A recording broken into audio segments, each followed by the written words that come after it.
everyone. This is Coach Toyin Umesiri. Good to have you here.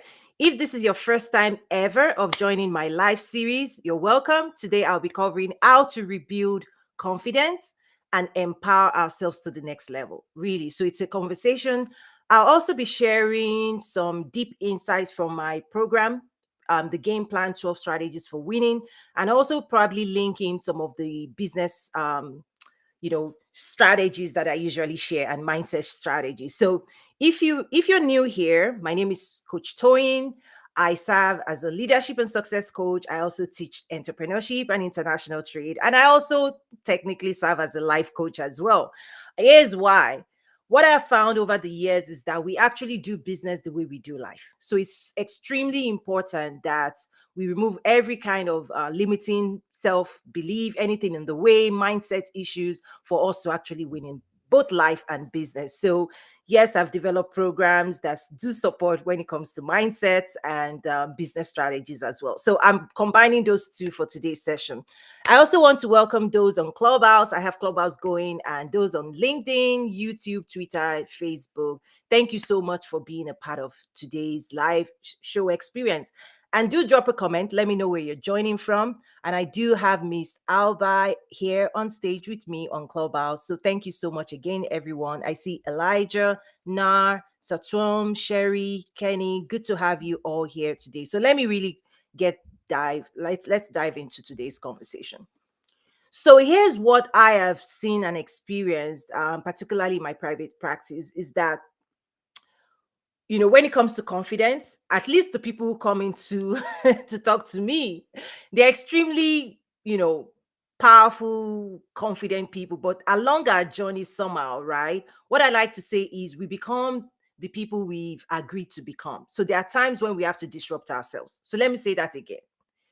We are the person we've decided and agreed to become. Because when you find yourself in communities or what I call nature nurture cultures where it may not completely embrace the full version of yourself, we tend to gradually numb ourselves versus asserting our thoughts, our opinions, our desires on the world, right? So, confidence in your desires, your hopes, dreams, aspirations, skill sets, who you are in totality. So when I do my life coaching, right, it's not just business, right? Because when we talk about value, your pricing, all of those things, what I have found is that people buy your story first before they buy your product or your services.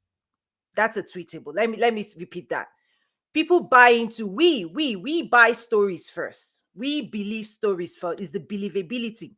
So while most of the time in business, I find out, particularly first time entrepreneurs, we're so focused on selling a product, like we rush in trying to sell versus doing the deep dive, the behind the scene dive of understanding in terms of who you're supposed to serve, who you want to serve, and actually why they should pay attention to you, right? Why are you what's special, right? Because if it's just about the product, then they can buy the product anywhere. They can work with anybody. But what's unique about us is really the story about our background, our experiences. That's what we're bringing to the table. And really, at the end of the day, that's what we can offer one another. So, how do we build confidence? So, the first thing is, how confident are you, right? Wherever you find yourself first. There's also a conversation around, imposter syndrome, all of those things. Maybe I'll dive into it. I'll see. I've spoken about it before in terms of being a tourist in a new city, in a new location. You've never been before. You're on a new job, a new assignment. The tendency is you don't have the experience. When I say experience, I don't mean past experience. I'm saying current experience in your current job. If this is new, if you're in a new city and you're a tourist, you have to ask for direction. So that's one of the things I coach people on is having the audacity to ask the right questions will bring you the answers you need to actually start advancing to your next level. So I know I'm saying a lot. If this is your first time again, welcome. I tend to pack a punch in my sessions, whether personal sessions or even my live series on my YouTube channel as well. So I know I usually pack a punch. So that's why I like Clubhouse. Clubhouse can slow me down. They can say, whoa, whoa, whoa, Toy, we have a question. I really do love that experience. Other than that, I know I'm always like just putting things out there, but I love the conversation. So let me stop and just pause right now and just get some reactions. Okay, Miss Alba, you're the one here with me on stage. What are your thoughts so far? Or what's going through your mind with what I just shared so far? Thank you. Thank you very, very much. Especially from yesterday after the conversation, I've really learned that it's always good to ask the right questions, because if you don't ask the right questions, then you never get the right answers. And asking the right questions will help you move forward and will help you understand certain things as well. So, like you said, for me, what my take on it is, since yesterday has been asking the right questions and making sure you get the right answers in every situation. It's very key for your growth. And yes, very, I very key for love your it. progress. I absolutely love it. And please, anyone, feel free to come up to the stage, contribute, ask questions, right? So I really love the fact that you brought that up, the power of questions, because if we don't know what disrupted us, what shifted us, or why we've become who we've become, or who we've agreed to become, right? One of the things I say is nature, nurture, culture influences us greatly. So until we investigate our thoughts, our patterns, we will keep creating the same reality for ourselves. Until we ask the right questions of ourselves and other people, we're really just operating a life of programming, a programmed life, because I say we've been programmed. We've been programmed by the culture, by nurture, the people who raised us, the village we were raised in. The African in me comes out there. It's that the stories we've been told, the stories we believe of ourselves, of wherever we find ourselves, tend to influence greatly, more than we want to admit, how we're showing up. Okay, so question number one: how are you showing up today? Are you showing up fully as you are? And this is what I say: if within yourself you believe you're a lion or a lioness, are you showing up to the world? Does the world know your power, your voice, right? Your intensity, your fierceness? Or are you masking it to appease other people? It's a question. It's a question. Because if you're a lion, if God has gifted you, you are exceptional, you have a lot of exceptionalism, why are you not showing it to us? That's the question. Because if you have confidence in who you are, the value you can create, the impact you can have on your world and your environment, versus the reverse, the impact the society, your culture norming, are they impacting you more, or are you impacting the world? That's another question. So maybe today will be about the questions. Number one: are you showing up fully as you are? When I say as you are, the person inside of you that is really, really crying out for expression. Like the lion or lioness that you are you really telling the world as you are? This is not fake it till you make it. No. All that fake it. No, no, no. This is as you are.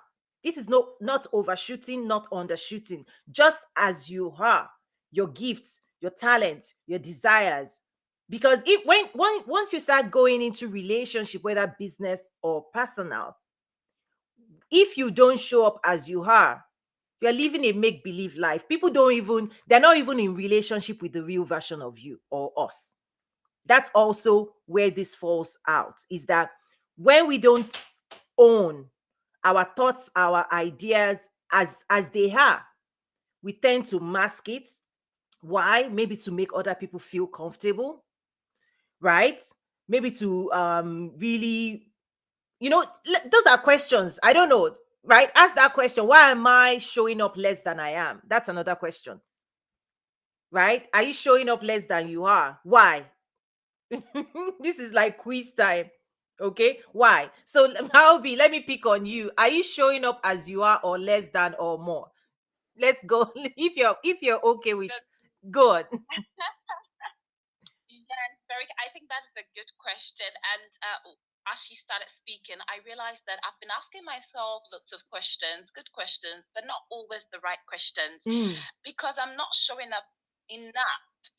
I know I put a lot inside of me, and when I speak to people, I like to rather have conversations behind closed doors where, okay, nobody is watching. That's how I've been for a long time. And so I decided, okay, let me get out of my comfort zone. I think the reason I've not been able to show up, show who I truly am, is because I've not really gotten out of my comfort zone. mm. Step. I feel like fear is also another factor, probably fear of the unknown, fear of not being so ready to go out there to show who I really am. And I think that is one aspect of it. Mm. Okay, let me add on some things just in knowing you briefly for 24 hours. Let me share a few things that you may also wish to consider. My observation of you Okay. is that you actually have some unique skills and talents that you may actually be in spaces that may not know the value of those skills and talents. Okay, watch out for that. Because part of this journey is awareness of what you carry and where you actually also need to be deploying it. Because many people have made mistakes to be offering the wrong people, right? That's where people get burnt. Those are some things that So, affect confidence. You're offering your best. This is what the Bible talks about. Don't throw your pearls to swines. This stuff is real. What impacts confidence sometimes is that you're speaking to the wrong people and you're expressing the best version of you and you are offering it for free in the wrong spaces and they won't value. And here's the key: if you go into a space where you are not valued, that energy, right, that mirroring impacts us. Let's just say it as it is. But if you enter a room where people are cheering you on, where people appreciate you, where people are telling you, we've been waiting, where have you been? It elevates, it confirms, it inspires, it's motivating. You will keep going. Okay? So that's something I want everybody to watch out for. Is that there's one thing about unlocking our values, what we carry. Another thing is being wise in our deployment of the value, the best version of us, is that we have to do deep research. So this is where the business side of all of this comes in. Is that if you have skills that you want to commercialize and you want to sell and you want to bring value and extract value, meaning you want to be paid for, it's extremely important. This is what I call, customer profile, client profile. It's a very scientific process to defining who will value what I carry and what I'm bringing enough that they are willing to pay me for it and even say thank you. Because this is what I've realized. The people who seek me out and the people I work with one-on-one and the people who pay me premium, they are the most appreciative and they are the most, like, even after paying that premium, they're like, Toyin, my life is changed. I'm empowered. I'm operating at the next level. They say thank you more. And I found that when you offer it to people that don't even see the value, you get what you get. That's why I say take your power back. Empower yourself. Do this work. Don't offer yourself the best of you in spaces and places that really they don't need you. They don't need you. They don't want you. They don't value you. That's a wise thing. You have to complement the work we're doing today. So I see more comments online. Let me quickly read that, then I'll come back to Clubhouse. Okay. Miss Kobalaji says, for those of us who deal with perfectionism, this process can be so difficult because you have to be willing to accept the imperfect you in order to rebuild. Okay, here's the key. And I wrote some things about this on social some days ago about, learning, right? The only way you become perfect or you perfect a thing is through repetition. Nothing gets perfect out of the box. Nothing new gets perfect out of the box. if you're learning a new skill, if you're trying to do something new, perfection never happens, never exists until you practice it. Real, true perfection only comes with practice and repetition, right? Perfection is a journey. That's my point.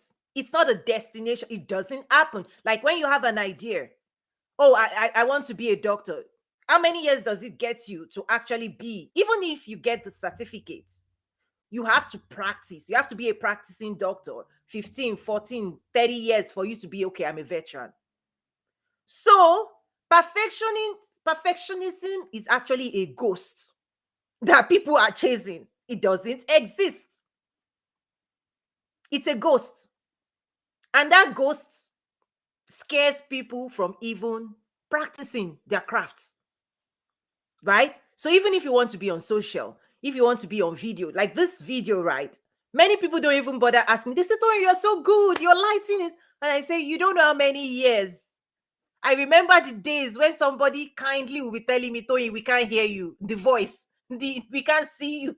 The lighting is bad. Whoever you are, thank you." I remember those days, years of testing different things out. For me to now show up today and I'm saying I'm going live everywhere and I'm doing this console and doing all this stuff. No, I did not get here overnight. So if you're supposed to be, for example, on video and you're telling me you're not going to do video until you're perfect, that's a never. That means you're never going to do this. Because perfection only comes, the beauty of this only comes after how many? That's why they talk about 10,000 hours. This only comes out after you've daily practiced, tested, learned, acquired the skill. Perfection is a journey, guys. And if you're expecting that the very first time you're doing anything, and maybe that's also an impact to confidence, you make a lot of assumptions that you will do it once and it will be perfect, and now it's not perfect, and you're like, I'm not doing it anymore, right? You post something, nobody responds, you're like, I'm not doing it anymore. This thing is so difficult. You go on LinkedIn and you're like, you try once and you're like, nobody responded, and so you shut it down, right? The world doesn't work that way. A newborn child that wants to walk, we cheer them on. The very first attempt is like wiggly wiggle, right? We're like, give it another try. Give it another. Why are we saying they should give it another try? Because we are confident that if they keep practicing, it's only a matter of time that there's internal strength that will be built on that journey of practicing a thing.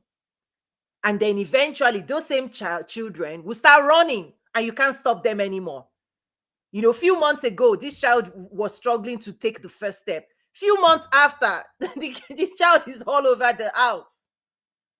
That's it, guys. That's a principle.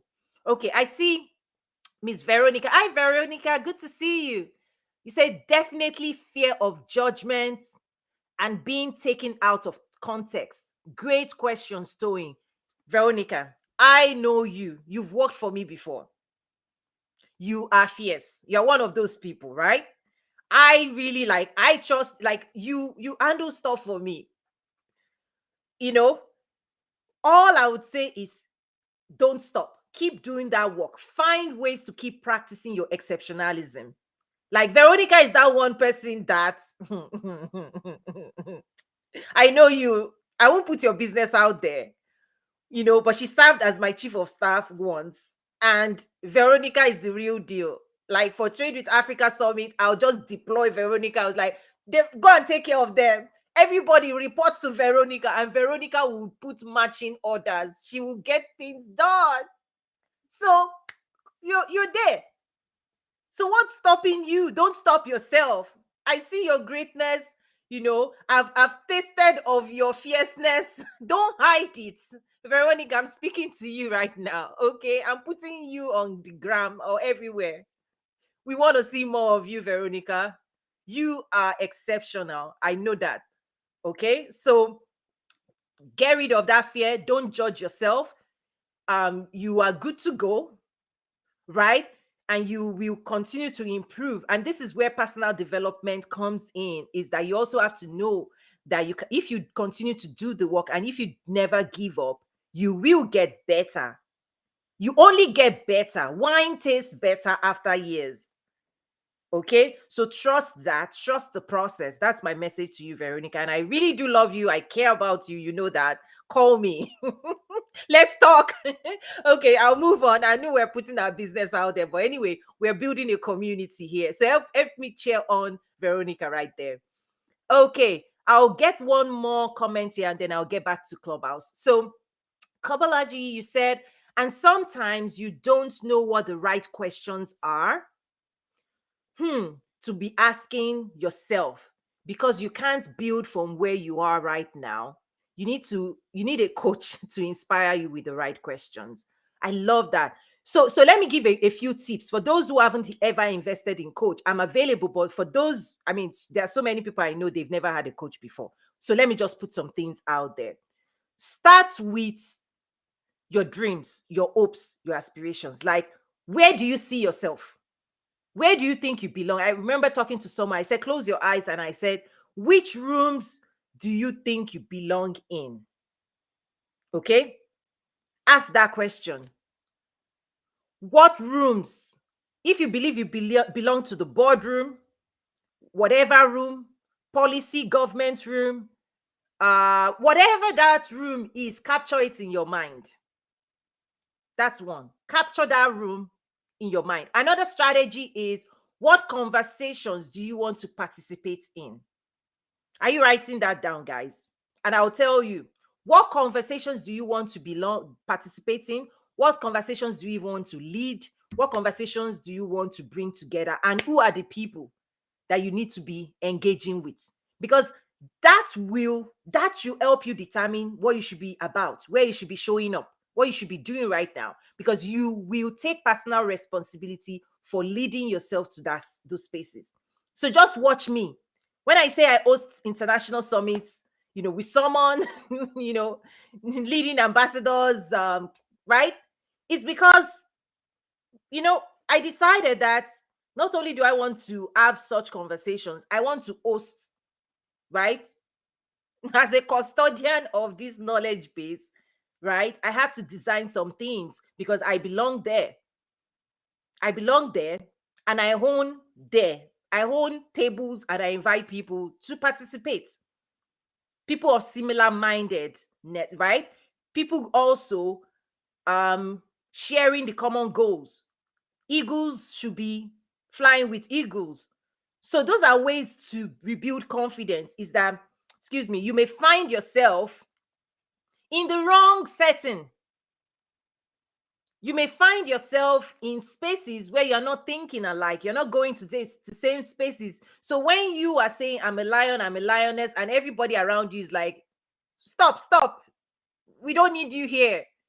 What are you going to do? The best thing is to really remove yourself from those spaces and go and find. You have to trust. Here's the key, guys. You have to trust that there are people just like you somewhere else in the world.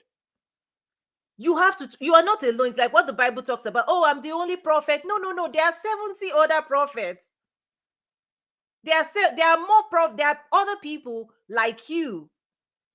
You just have to do the work. You have to find one another or build the community and then invite them. It's a lot of work, but it's a lot of rewarding work. Okay, so when you find yourself alone and your confidence is not stimulated, make sure you understand that you need to find your people, your tribe. That's what they call tribe, right? You need to find your tribe, because once you find one another, you will live happily ever after. And then when you grow past that community, you have to move to the next level again. So your next level actually requires us to remove ourselves from certain spaces and actually invest ourselves in the new spaces that speaks about who we are and where we're going, who we are becoming. That's how another strategy of building confidence is that the same time, if you find yourself in certain rooms and you strategically put yourself in a new room, like that, it's immediate. Your confidence will be boosted immediately because they'll be speaking to your hopes, dreams, aspirations. Your skills becomes relevant in those spaces. Like they understand you, they get you, and you're like, where have you been all my life? That's a confidence booster right there if you find yourself in the right spaces. So let me quickly go over to Clubhouse and then I'll come back. So do keep dropping your questions and comments and I'll get back to you. So Clubhouse, what do you guys think? Hey, Veronica, come on up. I see you now on Clubhouse. Let's talk. Yes, Albi, how are you? Any thoughts? Yes, definitely. I am glad that someone brought perfectionism up because that's what I dealt with for years. And like you're saying, perfectionism, it will make you think that you are not capable when you are far more than enough. And it will take you to rooms that are subpar to your talent, to your gift. And like you're saying, I got to a point and I realized that you don't need to have everything in place. It's not even possible. Like you said, it's a fallacy. You need to practice. Take the first step. Practice, practice, practice, practice. And that is what is going to get you there. You're not going to be perfect locked up in your room. I used to practice whatever I wanted to do inside of my room, but nobody is out there to check whether you're doing it right. You need to go out there, and you need to get out of that comfort zone, out of that perfectionism bubble, to be able to even know what you're capable of and even realize that you are more than capable of what you even think of yourself to be. And there are far more greater gifts inside of you. Perfectionism can shut you out of the world. It can I don't know how to say it, but it can just shut your gift, your talent, your intellect, your wisdom if you don't get out of it, because it will keep making you think that you are not ready enough. Wow. You are not valuable enough. You always think that there is something else you need to do before you can get to where you want to get, but it needs practice. Nobody got to where they are currently because they were already perfect. No, even no matter how intelligent you are, how gifted you are, if you don't go out there and practice,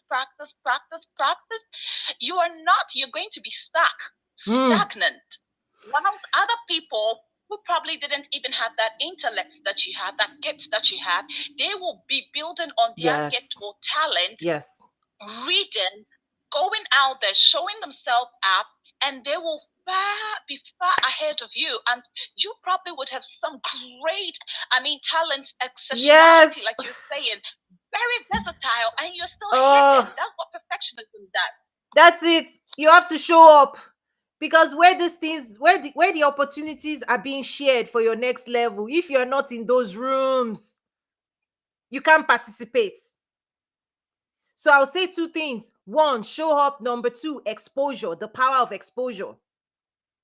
The power of exposure is that, okay, I'll use a saying in my hometown in Africa. So I'm here in Chicago. So there's sometimes the African in me will come out, sometimes it's the American. Today, let me take you to Africa.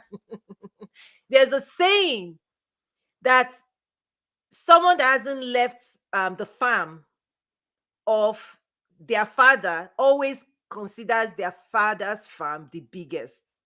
Like if you've not visited somebody else's or someone else's father's farm, you always think you are the don.com, right? Is that exposure gives you a new perspective of, right, the opportunities beyond you that you're not aware of, that you should be participating and unlocking for yourself. So if you are in the village, you can only participate in the village. You will be the chairwoman of the committee of villagers. That's nothing wrong with that. But when you move into the city, you will see new things. You'll be like, okay, new location, new opportunities, right? When you now go into the global landscape, you'll be like, this is what they are sharing and caring at these levels, millions and billions. you're watching on TV, people are talking about millions and billions, and you are talking about nairas and nairas. Okay, this is the funny version of Tony. Expose yourself, leave your village, leave your room, leave your room, go out into the world, preach the gospel, spread. See, this is Toy, the funny Toy in private, right? This is me when me and my friends, when we go for lunch and coffee, we will laugh, because the realities of the world, we have to laugh, we have to understand it. We cannot allow it, right, to keep us bound. You see, my point is that let's expose ourselves, let's expose our talents, let's expose our minds to the world. And let's also understand what the opportunities that people across the oceans are participating in. And then ask yourself, can I contribute? My perspective is it relevant to that conversation? Can I advance? Can I contribute productively to those conversations to advance myself and to also advance the interest of the common good? Mutual opportunities. That's what we call mutual opportunities. I will benefit, everybody else will benefit as well. Right? So exposure determines, what does it determine? It actually directly determines what you're pursuing. Because if you don't know opportunities exist, you're chasing, it's like shooting in the dark. You can't see, right, what you are supposed to be doing. But the more you're exposed, the more you do research, the more you listen. That this is why conferences, summits, events, right, putting yourself in spaces and just listening, right, and just, wow, interesting, I never knew that. All of a sudden it starts shaping you, and also it starts building confidence. Because here's what happens: once you're exposed and you start seeing that people that don't even have a fraction of your skills, they are rocking it, you be like, I can do what she's doing and I can do it better. Right? That's a key right there, Albert. Like, it's like when you start seeing people around the world doing what you hope to do, and you have confidence in yourself that, wow, I do have the skill, I do have the talent. Wow, why am I keeping myself here? I should be out there. Like you said, I should be out there. That is a total game changer as well. So, Kobalaji, you also said, true, I've learned that more people will watch than comment or engage. Absolutely. Absolutely. But here's the other thing. I believe you're talking about content and putting yourself out there. The other thing is that this investment, so for example, the investment of time that I'm putting in this live session, it's an investment, and the fruits and the yield of this investment may not be today, tomorrow, because that's why I actually like this format. All those short-lived posts, I don't do too much in it. This is in such a way that it's guaranteed that somebody might be watching us right now 2, 3, 4 years from now, even 5 years. There are some content, educational, inspirational content that I still access today that is 6 year old. So for me, this is an investment long term, right? This is part of a strategy, particularly in business example, or even in brand building, is that just as I talked about perfectionism, right? You build a brand over time. You have to commit to building whether it's your own personal brand or your company brand or a product brand, the brands that we know and we respect and we've come to trust and we have confidence in today, and we are buying freely from without even thinking, the Coca-Colas of the world, the Nike. Question: how long have they been consistently showing up for that brand? Right? So this is another lesson, in one-on-one, is commit to this work, right? Long term. Because if you build your brand, okay, for your business or for yourself, okay, you're actually guaranteeing your success into the future. You are investing today. We're putting time today. I'm putting energy today, right? I'm building trust today. But it's not just for today. And the outcomes may not just be today, it's long term.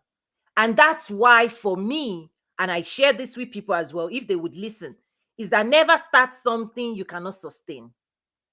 So when it comes to, for example, dance on reels, jump here, jump there, I'm like, do it if you can sustain it. Because if you dance today and you attract people that like your dancing, you will be dancing forever. Oh.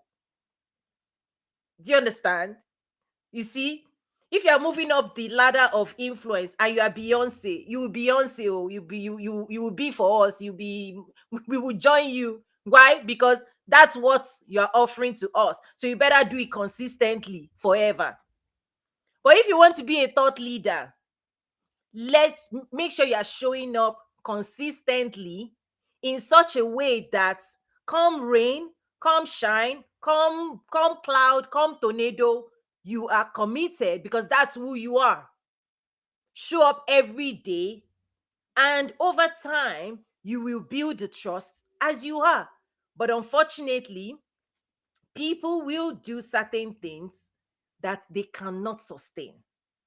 It's tough to sustain. But if that is part of you, meaning you can dance, you can sing, you can do certain things on Instagram or TikTok, and you know you can do it today, next year, 2 years from now, please, by all means, just keep writing that skit and keep entertaining. We will watch. I will watch you, because that's what you're offering me.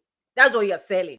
But the mistake that I see people make, and this is where strategy, this is where Business and Leadership Academy comes in, is that the strategy that I teach my clients and my members is extremely specific to who you are, right? The values that you carry, the people you want to serve, the message you have for them, and leveraging social media, like I usually share. Use social media, but don't let social media use you.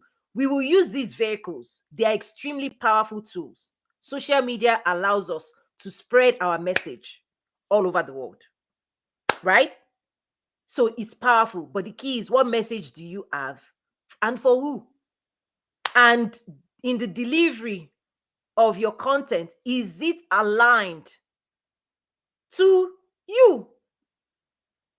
And I see so much online that it doesn't make sense to me. I'm like, if you are not a model, and okay, this is why my conversations with my clients are personal, one-on-one. Reach out to me. It's one-on-one. These things has to be designed one-on-one, because there are things that I can generalize and just share and laugh about and just have fun and build community around. But at the end of the day, this thing is very personal. Your journey is personal. Your business is personal to you, because we do business the way we do life. And that's why in my one-on-one, we dive into all of those things. And I leverage my programs, my roadmaps to really unlock value, commercial value for my clients, because that work is one-on-one. But again, when I come out here, I just share general things that everybody can benefit from, really. But don't forget to always build for you. Understand yourself. Ask yourself the right questions. Why am I doing what I'm doing? Who am I doing it for? Right? Where am I going? Where do I belong? What investment should I be making in myself to elevate my value, to move myself up the pyramid of success? Right? The things I'm doing today, is it consistent with my brand? If other people that follow me, if they are to describe me, how would they describe me? What's the gap? What's different? Would they say you're a lion or you're a cat? Right? Because if you've been showing up as a cat, if we are going to describe it, what you give us is what we will use. That's why starting from the very first question is inside of you. I can see it. These are the things we talk about in one-on-one sessions, right? I cannot see it, but you know yourself. You know your inner desires, okay? You know your hopes, your dreams, your aspirations. You know your skills, your talents, right? What's your value? You know that. The key is you have to commit today. You have to commit today that slowly but surely you will start showing up as you are. You have to make that commitment to yourself. It will take time. It might take time. But when we do this one-on-one session, it helps you accelerate that process, that transformation process. But I'm just sharing again. Commit to yourself that my hopes and dreams and aspirations are achievable, and I will commit to protect it. Because when you don't commit to yourself, this is what happens. You will put yourself in spaces that will keep limiting you. And you will tend to comply. Right? Keep quiet. Don't talk like that. Why are you thinking like that? Why are you this? Like, people will start challenging you. And if you are not strong, so confident, strong enough, the real strength is the strength to defend yourself, to protect your hopes, dreams, desires, and to assert them in the world. That's how you empower yourself. And nobody, even in personal, intimate relationships, let's just call it in marriages, you can't outsource your hopes, dreams, aspirations to your partner. They can support you, right? That's the job. You want somebody that supports you, that inspires you, that motivates you, that will not stand in your way. Key requirements, please, if you're still single.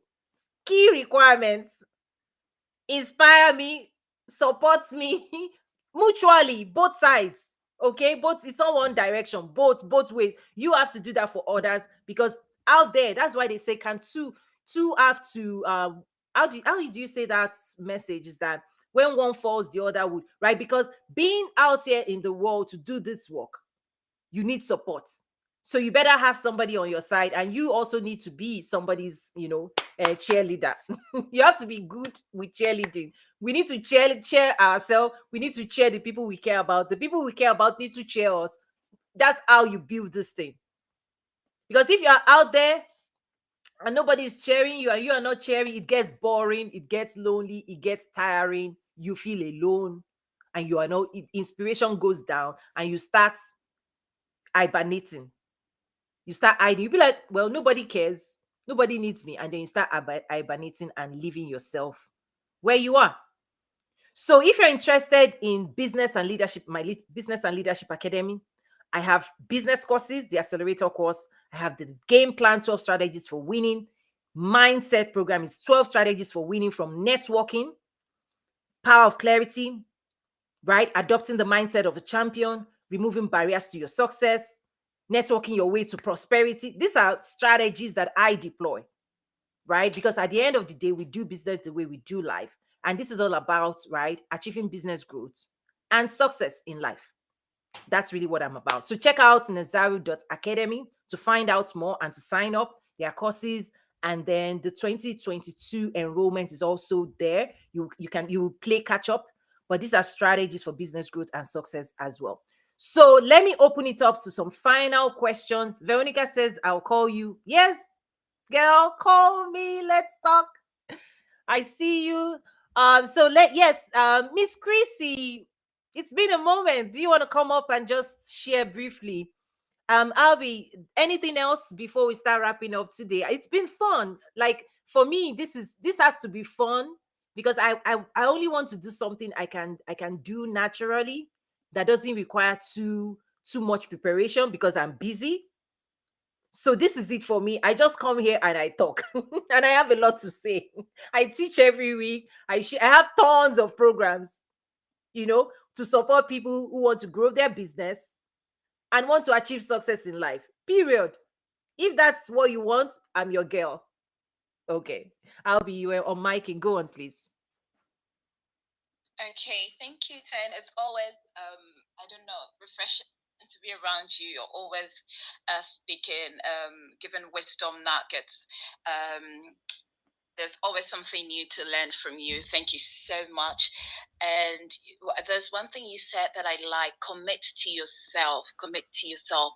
And I wanted to ask, maybe isn't it that we are not able to commit to ourselves because we don't even know who we are? Probably because of our background, where we were brought up, the people that we've had around us for so long, and the kind of ideas they've put in us about who we are. And so we've gathered all that and created a kind of shell, and hidden ourselves in it, that we are we are afraid to even break out of that shell Exactly. to really find out who we are. Isn't it because of that? Yes, that's exactly. I just hearing you. That's really the end goal. Why I'm doing this. You are asking absolutely the right question, and that question is actually also leading you to the answer. That's the answer. In fact, in the game plan, there's a slide. So let me quickly try to visualize the slide. Okay. So if you enroll in the game plan 12 strategies for winning, you will understand what I'm saying. So there's a PowerPoint slide where I drew this funnel. It's called desire, desire, desire. So the desires and hopes and dreams inside of us is alive. You want to keep fanning it into flame. But that desire gets funneled down and it's influenced by, according to me, it's influenced by your nature, the nature you've taken on, who you've agreed to be. Oh, I'm shy, I don't speak. Oh, I'm this. Mm. You've been programmed and you've agreed that you want to be. I won't talk too much about that. These are the private things. Okay. Your nature, the nature you've taken on, the person you've agreed to be, because you may, if you dig deeper into your past, into your childhood, you may have started out being that person that used to talk a lot, and your parents would say, you talk too much, keep quiet. Right, like they've numbed you. They actually reprogrammed you. The authentic you that God created has been viruses has been inserted into that space, and you now had to conform, because kids conform if they are not in places where they can thrive in authentic ways. We tend to conform, we tend to be quiet, we tend to be reserved, because you cannot assert yourself against elders and older people that seem to know more about life than you. So they will tell you the way the world is, but guess what? They are telling you the world the way their own world is, and then they impose it on you, and then you agree and you numb yourself and you kill your desire. Okay. So the nature you've taken on, the nurturing that you received, did it cultivate you or did it crush you? And sometimes it does both at the same time. This is what I call polarity. The people who nurtured you in certain spaces may also have crushed parts of you if you don't own up to this thing. Okay, this is true. This is why I keep these things privately. Because once I'm sharing these things, you can see people's faces, realization, awareness, lights, the light goes on, and people go, oh my goodness, what happened to my life? I need to recover myself. And quickly, as the surgeon, I have to quickly give the tools to patch it all back. Okay. So the question you're asking is the right question, and it's actually leading you to the answer. The answer is we've been programmed, and as we mature as adults, we now have to take on responsibility to fix ourselves so we don't pass it on to the next generation. We have to fill in the gaps. We have to nurture ourselves. We have to raise ourselves up again. The dead parts, the skills, the talents that God gave you that people numbed out of you, you have to resuscitate that thing, bring it back to life, so that today you can show up fully as you are, not as you agreed to be for other people. The only person you need to agree with is your creator. This is where faith comes in. Is the North Star, is the one that created you, and is the one you are showing up for. Make him proud. Commit to yourself and then make him proud, because it's like, I don't recognize you anymore. Like, is this you? Is this you?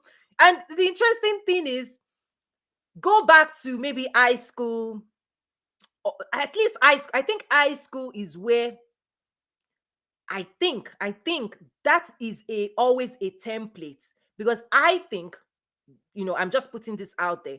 I think it's at that point that we know ourselves. There's something always in that high school moment where who we are shines a little bit briefly before life happens. Okay, I know this is not funny, but it's so serious that I have to lighten the mood, because these are heavy stuff. And I see Miss Chrissy on the stage. Anything you really want to share quickly on that? I know this is always intense. It's always an intense session. But when we go there, it helps prepare us to the next level. And that's why this is great work we all have to do. Miss Chrissy, great to see you again.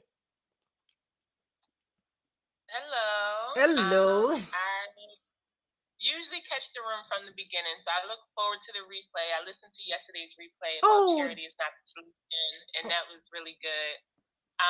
But what you just said, I always seem to walk in when I need something dropped on my head. So your timing is impeccable. I 1,000% agree that our childhood traumas and wounds and teachings and beliefs that's been shoved down our throats is everything we're trying to detox from now. Like we're trying to get rid of it. We're trying to figure out what makes sense now. And I went through a really intense period of being pissed off about it. Like really, I guess you can call it the victim mode. Wishing I had different circumstances instead of realizing I had the choice to make different choices for new circumstances, which was really important. So yes, I definitely agree. I say it now, like I'm actually a tour guide, so I am responsible for talking to people for hours, and it's something I would have never done 5 years ago. Wow. I used to claim the title of introverted. I'm shy, I'm socially awkward. I am still socially awkward, but I announce it now at the beginning of the tour. And I say I am still considered introverted because I prefer to think before I speak instead of just speaking before I think, which I think is the biggest difference between introvert and extroverts. But most of it was what was told to me. My voice didn't matter. I was tired of being misunderstood. I don't want to sound stupid. There's just so many ways that this can go. So I appreciate what you just said. Very, very true. And I love what's happening in the chat. I love that someone wrote out all the principles that I missed. So I'm just here listening and receiving as you. Oh wow! I see now that. Oh, thank you, everybody writing it. I didn't. I'm looking at the chats in Clubhouse. Thank you, Tondera. You've been writing one. Nothing new. Oh my god, this is incredible. I love this. Thank you so much. You need to be coming to all my rooms and you need to be our official secretary note taker. You've done such a fantastic job. Oh my gosh. Thank you so much. I know everybody appreciates those notes you've been taking and sharing. Thank you so much for that. So Miss Chrissy, I have a solution for you. Hear me. Let me give you a solution to what you just shared. So imagine that you're in, say, McDonald's, the cups, and you want a drink. The small, medium, large cups, small, medium, large cups. For those in the US, right? You understand the size of the cup, small, medium, large. Assume from a generational standpoint that you are medium. You are the medium. The next generation, your own kids, will be large from a capacity standpoint. Imagine, this is the visual. I just want you to visualize this. The previous generation, okay, they poured all of themselves inside us. Okay. So let's say the capacity of the small cup is poured into the medium. The truth is, the medium will see the gap. And when we pour ourselves into the next generation, then we should expect that there's going to be a gap. Each generation always has a gap because the previous generation did not have the tools, capacity, and the resources that we now have. Okay? But if they loved us, and I believe they did, they gave us the best of them, gave us the best of them. They emptied themselves, all they had, they gave to us. And that is why, this is the caution. That is why we must always be thankful, right? Because that's why I call it the solution. The solution is to be grateful, is to be thankful for all the things, the positivity they gave us, because they loved us. They were flawed. We are flawed, but we are loving. We too, we are going to pour everything we had. But I know the next generation, with all this metaverse, they're going to need more. They're going to need more resources. So we can prepare them as best as we can. And this is where principles and fundamentals are. The fundamentals will never change, but certain things has to, right? Has to be learnt by each generation.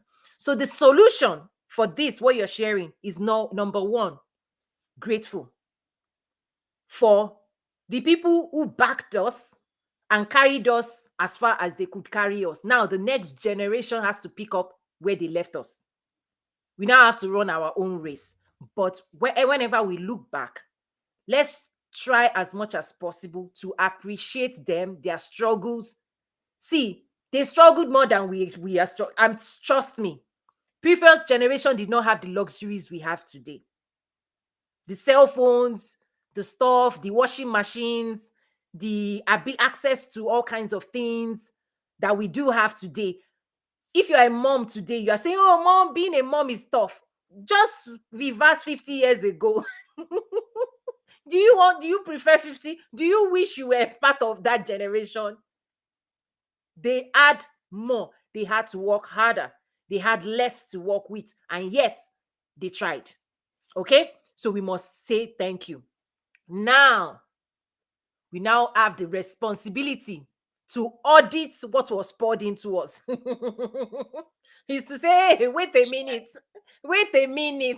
before you receive it by default. So if you don't audit, if you don't do this work, you will accept all the condiments and all the everything. You believe it. As a child, you believe everything. As an adult, you will investigate. Yes, no, you will sort. You will sort those thoughts, stories. You'll be like, no, yes, no longer true. It was true in 1950, 1960. Today, no. No. It only belongs in the village. It doesn't belong in this 2022. That's the responsibility we have. Audit it, one, sort it out, two, and then feel the difference. Right? Those are the responsibilities we have. Be thankful, investigate, interrogate, sort it out, trash what needs to be trashed, keep the value systems that they gave us, keep those things, they will serve us, and then find the difference in your medium cup or large cup and start pouring into yourself. Pour inspiration. If you didn't receive motivation, inspiration, please pour it. You can read books, you can go on a girls trip, you can go for a retreat, nothing stopping you. You may need to save money. Anything you feel that you desired, your soul desired, and you feel denied, that you were denied of it, please go. And if you for example, if you didn't get ice cream when you were 3, if there's a story that says, I remember a day I wanted ice cream, my mom said she didn't have, go and buy all the ice cream. Guys, it's not funny, but this is how I try to make this is how I pack. I know this is deep, but it has to be laced in smiles, because I know as I'm delivering this, it's very tough. I know. We have to be kind, we have to be gentle in delivering these truths. Okay? If you were denied ice cream when you were 2, 3, please go and even buy a ice cream store and be serving everybody ice cream. Like, satisfy that need. That child in us, we need it. We need it. Please. We can no longer say, oh, because I was denied ice cream, now you are like, what do you do? Sucking like a child. No. Feel that desire. As long as it is it's not something that is negative. That's what I mean, right? If you feel like, I wish I had friends, please dedicate yourself to making friends. Right? Travel, go to conferences, call a girlfriend's trip. We have control. You can do anything you want to do now. So there's no excuse of, oh, I didn't have this, oh, I didn't have, okay, I needed nice shoes, go and buy shoes. You see, my point is that we must now fill the gap. You see, I know this is kind of tough. Again, this is why these things, I prefer it in private spaces. But again, I'm generalizing now, and I hope it will serve. So that's the solution. Be thankful. We have to be thankful. We have to be grateful. We have to be loving. We have to even tell them thank you and really, really appreciate how much they sacrificed for us, because they did. But we have to take responsibility for ourselves, fill up ourselves, nurture ourselves, raise ourselves up again, commit to ourselves, and then the work we do, we will also pour. And then the next generation, maybe we'll equip them how they too will fill the gap. So that's the solution that I'm offering you, Miss Chrissy. What do you think about that? Yes, I definitely agree. Most of what my parents and my grandmother showed and taught me, I have been able to sift through it and process it from their standpoint. And I definitely know that they were more in survival mode than we are able to thrive now. And so a little empathy came through for that. I've had great conversations with my mom directly, and she revealed some things about my grandmother that I never knew, and about herself that I've never knew that's helped in the last couple of years. Me process it. So yes, I agree. Because I was going to say, yeah, we do get poured into. They give us what they can, and I do suggest sipping the drink before accepting the drink. So yeah, sorting through it, taking what makes sense, and throwing out the rest. And empathy is definitely has been helpful and calmed my spirit. Right, right. Empathy, like it's a gift that we give ourselves first. Like I need to I need to be gentle on myself, right? I cannot offer you, there's nobody here. All these things I'm sharing, I cannot offer it to you. You know, the only reason I can say this clearly is because I've offered it to myself, my own journey first. In fact, I never knew I would have to be sharing this, or incorporating into the Business and Leadership Academy, or developing the game plan, 12 strategies for winning, or saying activating the power of clarity. But it started with me first, my own journey, my own story as an immigrant, right? Living in America. If you're an immigrant that has done that transition, you lose, if you're not careful, you lose your true self on that long journey.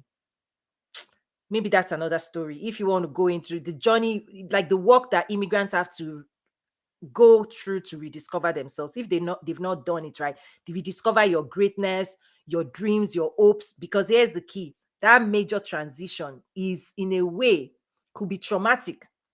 But many people don't admit it. Many people, this might even be the first time ever you're ever hearing that moving into a new country that you don't know anybody and going to school and surviving for years, that if you don't revisit the effect it had on you, yourself, your identity, you may be operating less than today. If this is your first time of hearing it, I'm sharing my own side.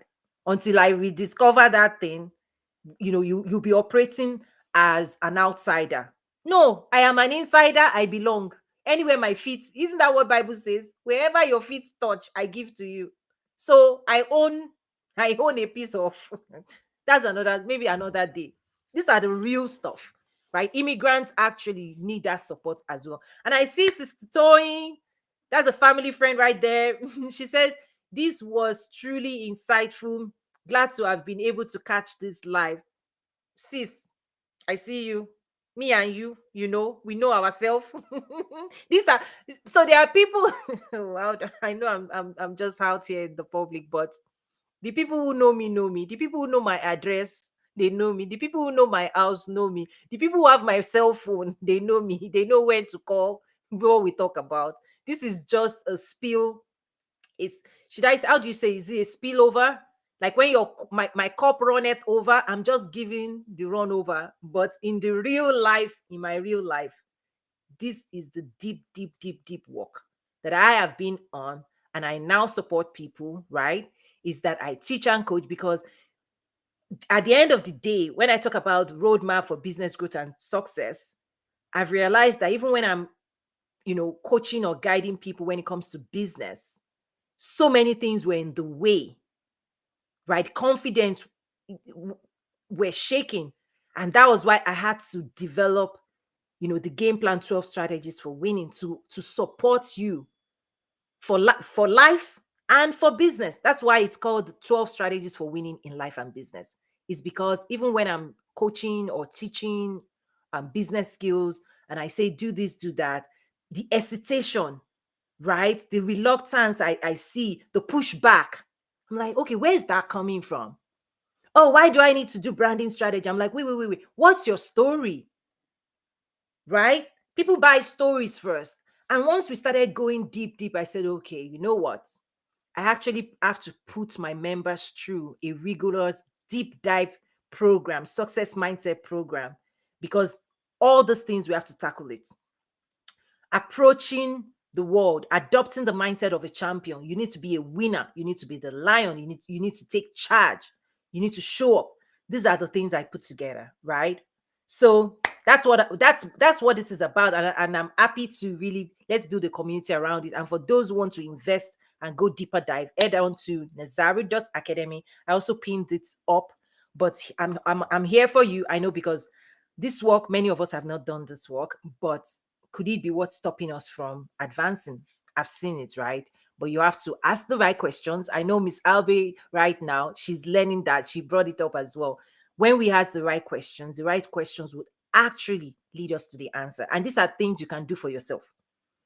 The moment you start interrogating your behavior, your patterns, your perspective, your thoughts, that's the game changer, right? You know, and then from a faith standpoint, this is where my own faith, there's also a scripture that is so scary for me. It's like not scary, but it holds me accountable. It's like there's a way that seems right to a man, but the end thereof, what it means is no matter how smart I am, no matter what I think is right, I still have to submit it to a higher perspective. Like I think I'm right, but no, Toyin, you were wrong. That's another process entirely. That so on that journey to the next level, you know, asking the right questions, being open to the answer. Because when you ask the right question, what it signals is you're ready for the right answer. Because many times we don't want to know the truth. We avoid the truth. We don't want to confront the truth. And the truth could look like, I'm flawed. I am deeply flawed. And that's why one of the mindset exercises that I take my clients through first is SWOT assessment, not for their company, but for themselves. What are your strengths? What are your weaknesses? What are the opportunities and what are the threats? The things that will stop you from pursuing those opportunities. Opportunities. Is it your community? Is it your right? We will go through those things. You know why? We are all our humanity. We have to come back because out here in the world, everybody's saying perfect. Really, guys, we are all just trying our best, though. And our best can be better. I can be better tomorrow than I am today. That's all I have to offer. There's no perfection. Is that we can commit to ourselves to improve on ourselves, to do the real work so that we can bring more value tomorrow and never stop. We will never stop improving on us. That's the commitment. But it's back to being human again. Let us be human again. Let us just relax. Nobody out here is perfect.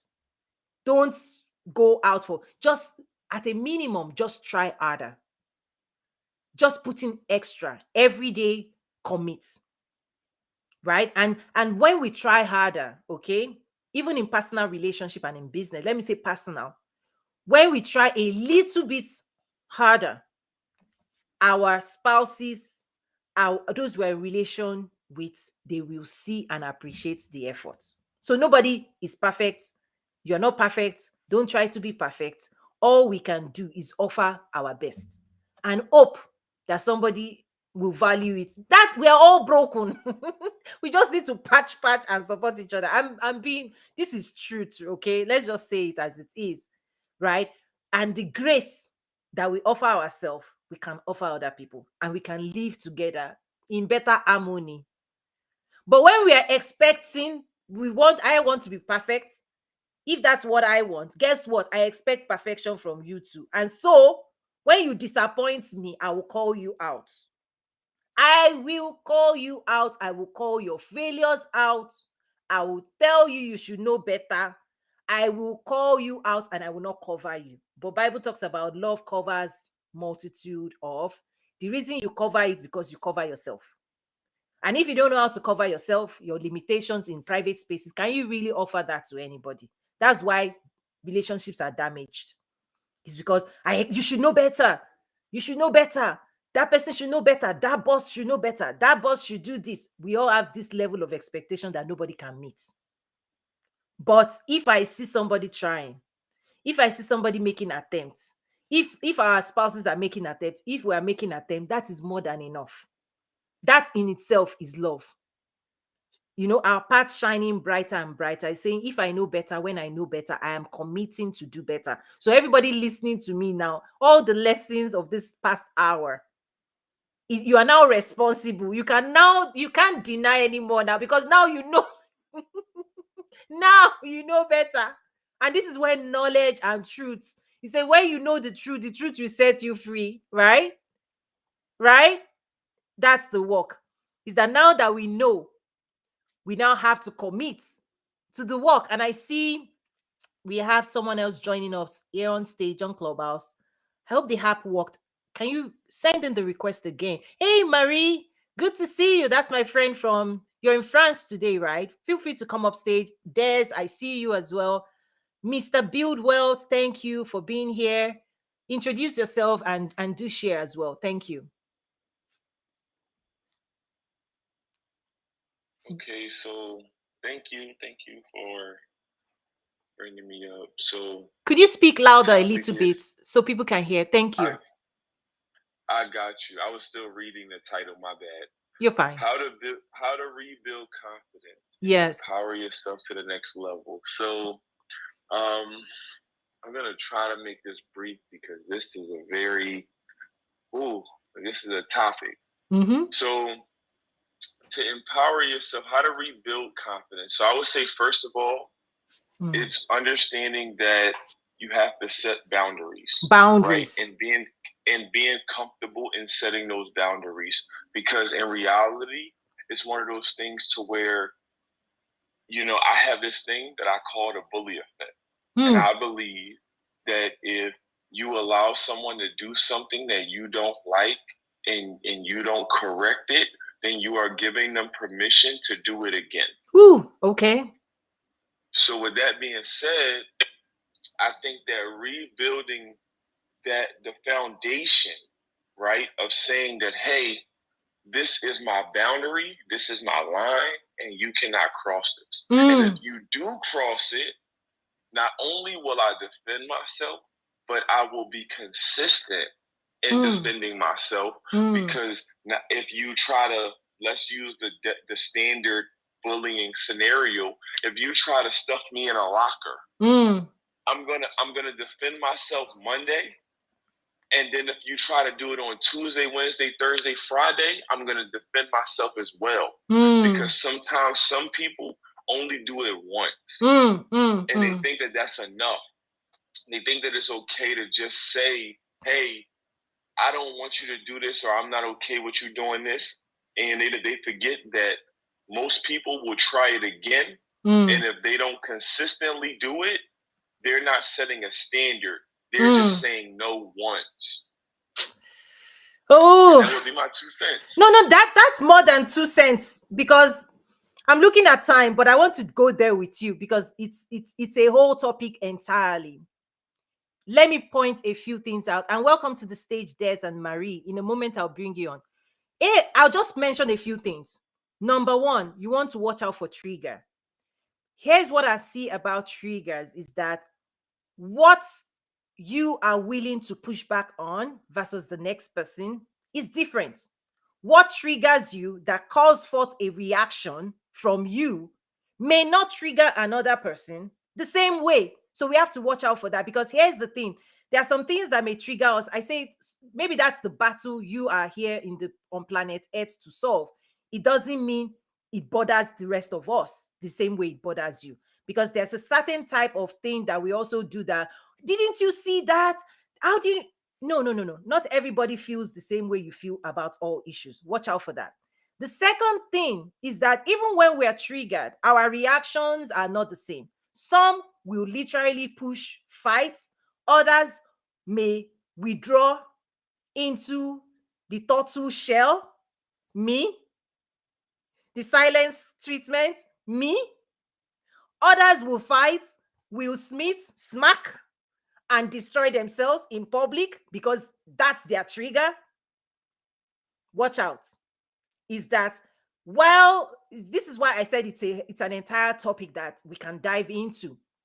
Is that, do you know your trigger? Because I mean, even before Will Smith stuff happened, the week before, I posted something on my LinkedIn. I said, as leaders, we need to know and understand our triggers quickly so that we can communicate it to the people we're in relations with, our spouses, our co-workers, and we can warn them ahead. Like, don't touch that. If you touch that, it's the child in me. That's an entire work that many people have not done. So if you find yourself in certain relationship or with your co-workers, you have a tendency, and these are things I've had to deal with my clients. I've had to give them the tools to manage this thing and to identify it and see where it's coming from. Let me give a quick example so that this is practical. Let's say if you, when you were young, you were bullied, like the example you're giving. You will see bullying everywhere in the world when you're as an adult, right? Because and you would be defending everybody. You would take it as a personal mission. And here's the thing, if you never were bullied, you will not feel the same way as an adult. So bullying all of a sudden becomes an heavy, intense trigger that even when it's not fully bully, you will see it. Everything you see out there, every injustice in the world, you will tie it with that name, bullying. Nothing wrong with that. I just say identify where it's coming from, because other people that did not have similar experience will not experience the same experience the way you will experience it, because they didn't have the same childhood or childhood experiences. This is true across so many topics. So many topics. This is where when you go through your SWOT, your strengths, your weaknesses, your opportunities, your threats, certain things will start coming up for you. I'm just saying, understand it. Let's understand why we react the way we do, because in relationships, whether in business or particularly intimate relationships, when that significant other touches that sore, raw wound, hey, we will bite and they will not see it coming. They won't see it coming. This is deep. I never used to share these things publicly. Now you know. I've added to my title life coach, business coach. Why? These are the things in private that I deal with, even when I'm doing business coaching. But now I'm putting my business out here because we all need to learn and we want to build a community so that we are equipped and we can see these things as they are. And I'm saying there's nothing wrong with it. This is back to our humanity. We couldn't control certain things as maybe teenagers or young, as youth or 2-year-old, 3-year-old. But like I used the cup analogy, we need to now see that certain things that happened at certain places has programmed us and conditioned us to see the world a certain way. This is the time we now have to say, do I want to keep moving forward that way, or do I want to disrupt myself so I can go to my next level? And it's just, and the outcomes of that question will be different for each person. But sometimes, and this is true, the battles we choose to fight is the battle nobody fought for us, right? Is the injustice that we saw and we experienced. Now we're like, nobody must experience it today. And that's why, in a way, it's the beauty. It's like beauty for ashes. Is that the most beautiful thing that can come out from the most destructive experiences people have is to stand up, face it squarely, and then defend and fight for other people. So there's nothing wrong with it. The only thing I'm saying, call it what it is. Know where it came from, so that when you are deciding, it's a decision, it's an adult decision to show up in the world and commit to certain things, because now you are a fighter. Okay? And nothing wrong with fighter. We just have to choose our battles wisely, and we want to make sure it's aligned to purpose. So I know I said a lot. You know, the Mr. Build Wealth, I know I said a lot right there, but I did not want to glaze over what you said, because it's actually deep, extremely deep. It's an entire conversation session by itself, because I have seen it. I've seen it. In fact, the strongest people, back to confidence building, the strongest amongst us are the ones that overcame that trauma and now are the defender of the truth. those are the ones that survived. The people who survive come back stronger, come back with gun blazing, ready to shoot any. Okay, let me even. But the weak amongst us never survive. They're still buried somewhere. That's why we have to go and find them and tell them they did nothing wrong and nurse them back so that they can recover. So there's actually, it's like what the Bible says, the stone the builders rejected is now the cornerstone. This is true. God uses those experiences to whoa. I say whoa, that is Africa, my Yoruba. The Yoruba side just came out now. Whoa, like look, it's serious. You guys have taken me to a very deep place. This conversation has totally just gone really deep now. Enough that this my native language came out. I can speak English, but it was too serious. I needed to communicate. Please laugh, Marie. Laugh because it's so funny. Like, this is so serious that I had to reverse to my native language. You forgot for a moment. A moment. It's there. Guys, it's there. It's there. It's there are some expressions that it's like, whoa, like, look, guys, wake up. Okay, let me come back. This is deep, guys. Is that the stone the builders rejected, the things that we went through, God often uses it to define what we tend to defend in the world. That's just the message. So even in confidence building, when you are able to confront the things that try to destroy you or belittle you or make you less than, that is incredibly powerful. Incredibly powerful. But then I say caution.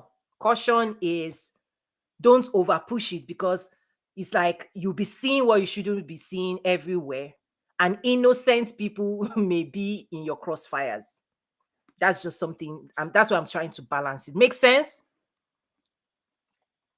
We can totally. Absolutely. Yeah, and I wish we could be on Twitter Space where I can just send you hearts and claps and wow. Oh no, it's deep. It's deep. It's deep. It's very, very deep.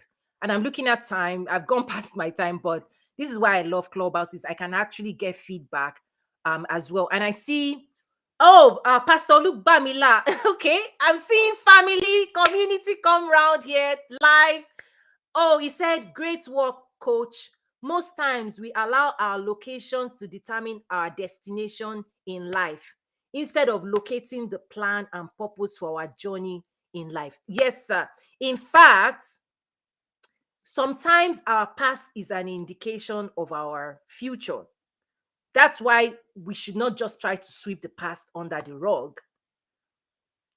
Part of confidence and the empowered person, people that are fully empowered, that have recovered, you can actually gain strength from your past. But if you haven't done this work, your past could really, really haunt, like many people's past haunts them. They want to keep it, right? Right? So don't do this. Don't go digging if you've not empowered yourself. Because if you're not ready to confront that certain things, don't go there. The other thing I'm also sharing are the skills and tools that will allow you to wade through life so that you can interrogate. So past relationships, what did I do wrong? How did I contribute to this? All of that. Because even relationships impact our confidence. If you don't have people motivating you, if you have people constantly questioning you every single time, you're like, come on, am I that bad? You know, I know this is deep. This is deep. This is deep. You've never seen me like this, but I'm trying to just let's start having these conversations, okay? Mr. Des in the house. How are you? Go on. This is family community talk, okay? We're one. Mr. Des, go on. Are you available to your mic and just share and contribute? Not yet. Okay, I'll move over to Marie. Good to have you, sis. It's always amazing being here. It's always amazing being here, Queen. I'm loving the room. I'm loving the energy. I was laughing. I'm so sorry. I think we just did like an entire session of therapy, Oh. when it comes to your amazing rooms. And I'm happy to also see familiar faces, also the public. And I'm hoping that as you host this room, people are taking notes, and we are all learning from each other. I mean, leadership and confidence in leadership. At the same time, when it comes to empowering yourself, is so much. Like many what you said, truths to that, and to Mr. Builder Wealth. The same goes to that. Yeah, I think I was.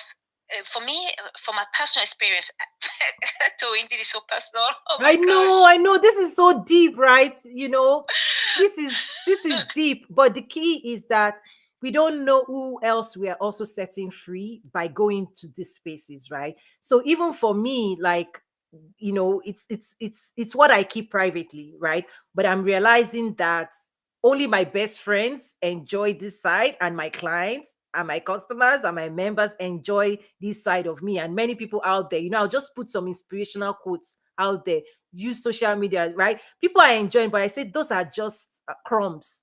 The real work is this, right? And this is the game changer really for transformation. So Marie, if you have my number, how we talk. If you want to keep it private, you and I can take it offline. No. But if I mean, no. I mean, we have to share, right? We have to share to learn from each other, but also to understand how we navigate. And I also see many people that I know in the public, and I think at some point they always feel like I am quite distant on Clubhouse, or I don't share enough on Clubhouse. I keep it professional, and yet at the same time light, but never quite private. That private, I will say. But I would just want to quickly share that when it comes to me in terms of confidence, rebuilding your confidence and empowering yourself, these are two issues I have never had, right? Just why? Because I grew up with my grandma and my mom, one of the strongest women I've known in my life. And then on top of that, I had three brothers. So you can imagine the synergy on a daily basis, right? So I've never suffered from confidence and how to rebuild it. I think I suffer from having too much confidence sometimes in walking in many rooms. But I also came because I grew up in the West. So that too much confidence helped me navigate many rooms where I will end up being the only black woman, of the only African woman, regardless. So I will say those were positive effect for me growing up and building myself. When it comes to empowering myself, the same goes, right? Like I have this community, this tribe, this village around me that will make sure that I keep empowering myself, right? I keep stay positive regardless of what can happen. And I know that my foundation is strong and bigger than myself, right? Regardless, I can never do wrong, when it comes to my own village. So because of that strong foundation, I was able to navigate life and go as much as I can. But I want to come back to what Mr. Bill Wealth and what Toyin was saying, and I completely agree. Mr. Bill said that you have to defend yourself on a daily basis, not only because it is Monday, right? Or only because it's Wednesday or Sunday. You have to show up for yourself. You have to show up for yourself first before you start showing up for others. And that is just a reality, right? You have to put boundaries. Toyin said best. You really have to. I know many of us have African parents. My mother, she is the most important woman in my life. The most important person in my life. I think I may even kill for her. But she's also my biggest trigger. And that is just honest truth. She's my biggest trigger. So what I have had to learn moving into life is to put boundaries with her so that she knows exactly how far she can go when it comes to making jokes, and even when it comes to, crossing that line. And when she knows that if she crosses that line, there is never coming back from that line. And she will have to accept to be treated the way I'm going to treat her, for example. So we had to go through that process. It took years, by the way. I don't know if many of you have African parents, but this is not an easy process to go through, but it is needed, it is essential, it is important, especially if you're a leader and you're looking to even be an example for others. Mm. So you have to work on yourself. So that's what I Wow. had to go through pretty much. And to be honest, 5 years, 6 years, 10 years later, I've never had a much better relationship with my mom and a healthier Wow. relationship with my mom, while keeping my foundation stronger than ever, right? When it comes to Wow. my brothers, when it comes to my grandma, etc. And then from that healthy relationship and that healthy environment, I was able to even build better relationship outside that village, and Wow. also at the same time show up for others. So Oh, I'm hoping that people are listening. Thank you, Tony. this is so powerful. Thank you for sharing that. What I'm glad you didn't hold back. Two snaps. Right? See? Word. Sis. That was like, it's like we could literally I don't even know where to start. You said a lot and it's so powerful. It's extremely I feel bad. Why do you I feel don't know bad, what to Des? say now, Toyin. Sorry? Hey, Toyin. Yeah. Thanks for having me on stage. Awesome, Des. I heard what was just said previously by Mr. Bill, and then also Mr. Bill Wealth, and then also Marie. And I don't want to compete with those last remarks. Des, but you don't want to compete. You don't want to compete. No. They did extremely well with their platforms that they spoke on, and so I'm just gonna share a little bit of knowledge based on confidence rebuilding that I've been able to kind of do for myself as a father, single father, and a veteran, and I think just to get to it, one thing that I do with rebuilding my confidence, and most people have it. I think a lot of people use it, but it's whatever. Some days I think that's what really happens. Your body just tells you whatever, and you go with whatever. Right. But there's a thing we all know called the intuition or the instinct. And sometimes you hear that voice talking to yourself where it's like, I need to do this or I need to do that, and we just don't do it. And there's that small second moment. There's that small little moment right there where you could decide to do it and not do it. That right there is the critical key factor that I think a lot of people struggle with, even myself, right? And there's a method to overcoming that. There's two methods that I have to overcoming that, which is how to build confidence. That could be for any scenario you want. Is it to exercise? Is it to study? Is it to I don't know, fix your house or wash your car?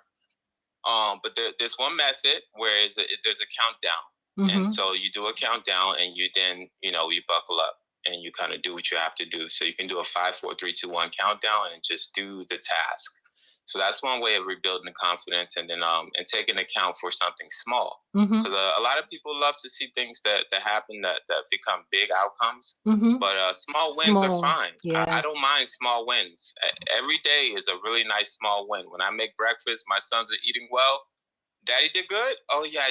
That's a hell of a small win that really gives me a lot of confidence. Wow. Another method to kind of getting my confidence boosted is a timekeeper.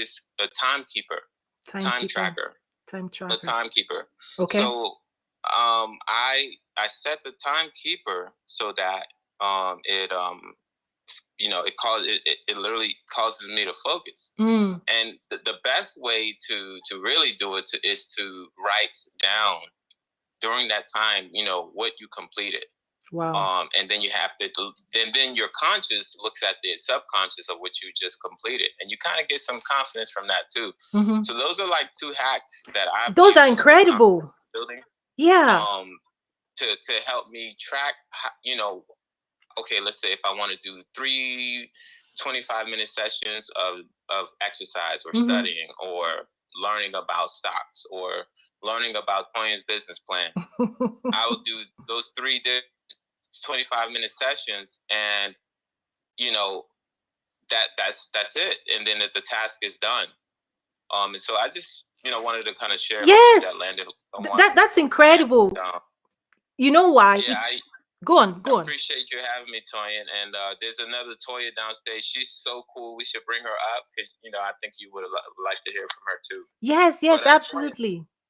excellent room. You've been doing your thing. I'm super proud to be a part of your group, your tribe. And I've worked with you exclusively on one of your events. So I'm definitely proud to have said that. So thank you, and so much more to your success. I'm just going to be here to support. So thanks for bringing me up and having a great title. Thank you so much, family, for being here. And Marie, you said a lot. You guys are even giving me topics for, like, because everything you guys are talking about is so deep, right? Is that for Marie, the power of the foundation. I have this quote every International Women's Day. I always bring that quote down, and I say, strong men give strength to the women in their lives. Strong men give strength to the women in their lives, because I was also raised by a strong father, right? They gave me permission to do in so many ways. And in a way, I owe him, he's late now. I owe so much of that upbringing to why I don't really care. I just do what I need to do. Anything that comes to my mind is doable, right? This can do attitude of breaking. There ain't any ceilings. There is no limit to, if it comes into my mind that I want to do it, I will do it. If I want to meet anybody in the world, it might take time, but I will build a strategy and I will meet them. Like that mindset was set in me. Like my dad didn't give me any opportunity to make any excuses. Oh, I remember when I was young, maybe I came third place in class. This was maybe 6 or 7. That's another day. I won't go into that. It's a lot of stories. I have a lot of stories, but maybe I won't distract from what we're talking about today, because I can take you to different places. But anyway, strong men give strength to the women in their life. And what Miss Marie is saying is so true. The other thing I want to call out, when she talked about our relationship building strategy, this is so true. When you look at statistics, so I also have a women's ministry, the 360 Women Ministry. I've also expanded it because the men, I found the women were bringing their spouses to my events, my women event. So now I've transitioned the women's ministry into anybody's ministry, 360 Life, because the women were saying, my spouse must listen to you, Toyi, and they are bringing their spouses. I said, okay. And then some men were like, Toyi, what of us? So now I've changed it to 360 Life Ministry. Let's just leave the 360 Life, right? Is that when you look at the statistics, now let me go deep. This is not business, this is life. Statistics around divorce, okay, and relationship marriage. See, I'm taking you into private conversations I have with private women. Bear with me. Okay, I prefer these things in private, but there's a certain point where it's highest. When kids go and certain things happen, just follow the trend. The data is saying, here's the key part of this process, okay, this awareness and this skill set and these tools that I'm giving, that we're sharing, is how to manage your life and how to be more disciplined and how to create the life of your dreams and take responsibility for shaping it. Okay, that's what it is about. Not outsourcing it to anybody. It's taking personal responsibility. If you look at the trend and the outcomes and the track record of certain things that happen in life, you realize that the battles you choose not to engage in year 5, year 1, year 5, year 10, or year 15, or year whatever, eventually, those are the things that always lead to breakup. It's the same thing. It's nothing new. Most of the time, it's nothing new. They are the behaviors patterns that year 1 you saw, year 5 you saw, and you kept sweeping it. And then one day comes and the woman is like, enough. I have had enough. You know what? You didn't deal with that stuff. I'm moving on with my life. That pattern, for those who are married, realize it's a pattern. What Miss Marie was sharing with us, it's a more healthy pattern of managing relationships. She had to create boundary with the person she loved. And she's saying 5-10 years after, the relationship they've developed is now more understanding and everybody knows certain type of expectation. But the key is most of us avoid doing what Miss Marie did. We avoid it. It's not easy. It's not easy to interrogate, to confront, to build boundary. It is not easy. But there is consequences for not doing that work. Is that those issues never disappear. It just gets worse. I'll stop right there. Full stop. That is deep. I'll put a full stop on that. It never gets issues you don't address, don't get better. They just get worse. Killing it though. You're feeling me or feeling the topic? Go on, please. I'm feeling you. I'm feeling you. I wanna just say this before I get out the way because I want some other people to speak. But it's like, listen, it's very deep because I want to just go back to men very fast. It's like, as a man, we have a responsibility, and the word being submissive and things like that are very overused. Wow. But I believe it's one of those things to where men have to be submissive as well. Sometimes the word submissive is only associated with women. Whew. And it's brother, wait. Let's not skip past that. let's pause. There is an alien amongst us. A man that says men should be submissive. You are weird. Okay, please go on. I just wanted to call that out. I haven't heard a man say that. Go on. So for me, I believe that sometimes we try to mask it behind the word, compromise, right? But in reality, men should be submissive. Wow. We should understand, like, okay, so I'm going to give a quick scenario before I continue. You think about a female lion, right? A female lion by herself will do everything. But a female lion with a king will do something different. And it's not because she doesn't understand her role, but it's the fact that she understands that in the absence of a king, she must do 120%, not just her role, right? Wow. So in reality, a man is very important. And the reason being is because a lot of women, they want us to teach. They want us to be ahead. They want us to lead. They want us to bring, accountability, right? Wow. A lot of men pull out things in the relationship that may inhabit growth. Wow. Right? And in reality, it's like just being a man in general is one of those things that's so important because when you are a man, you literally take on the role of leadership. And when I say leadership, I think of wolves. So I think of the fact that the leader in a wolf pack is someone who is behind. He's at the back. He takes the back row. He understands that his woman as a queen is, from a chess standpoint, is the most important piece on the board, right? Wow. But as a king, he understands that he's there to not only protect but to provide. Wow. It goes so deep. Yeah, because what you're describing is so beautiful to behold. Like the image. Are you a writer? Do you write? I write personally, but I don't write because publicly. The words, your image, the images that you conveyed with your words, because people just speak sometimes and speak, right? But I noticed a unique gift that you have, that you are actually painting pictures with your words, and we see it. At least I see it better. And what I was seeing that you were painting was such a beautiful sight to behold. Is that when this relationship works the way it was designed, it's extremely powerful.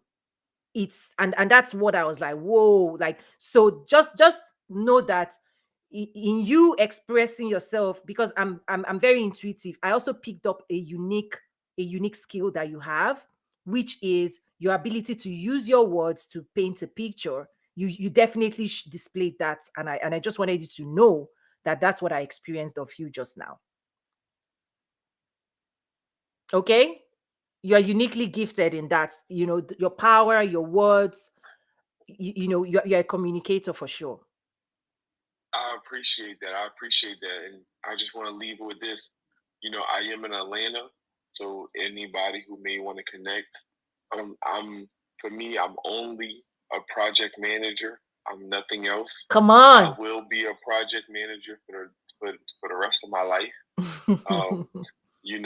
I am not a pandemic business owner. Not saying that there's anything wrong with them, but just understanding that the pandemic forced people to grow. And I am one who I am intentional about growth. And that was before the pandemic. Brother. With that being said, right? With that being said, I'm here. I love, first of all, the topic. I love being able to dissect the dialect because y'all, it's not a language barrier, but just understanding you is almost an art. So for me, I'm here, I'm chilling, and I'll chime in if I feel I can add value. Yes, and for you, sir, you are a force.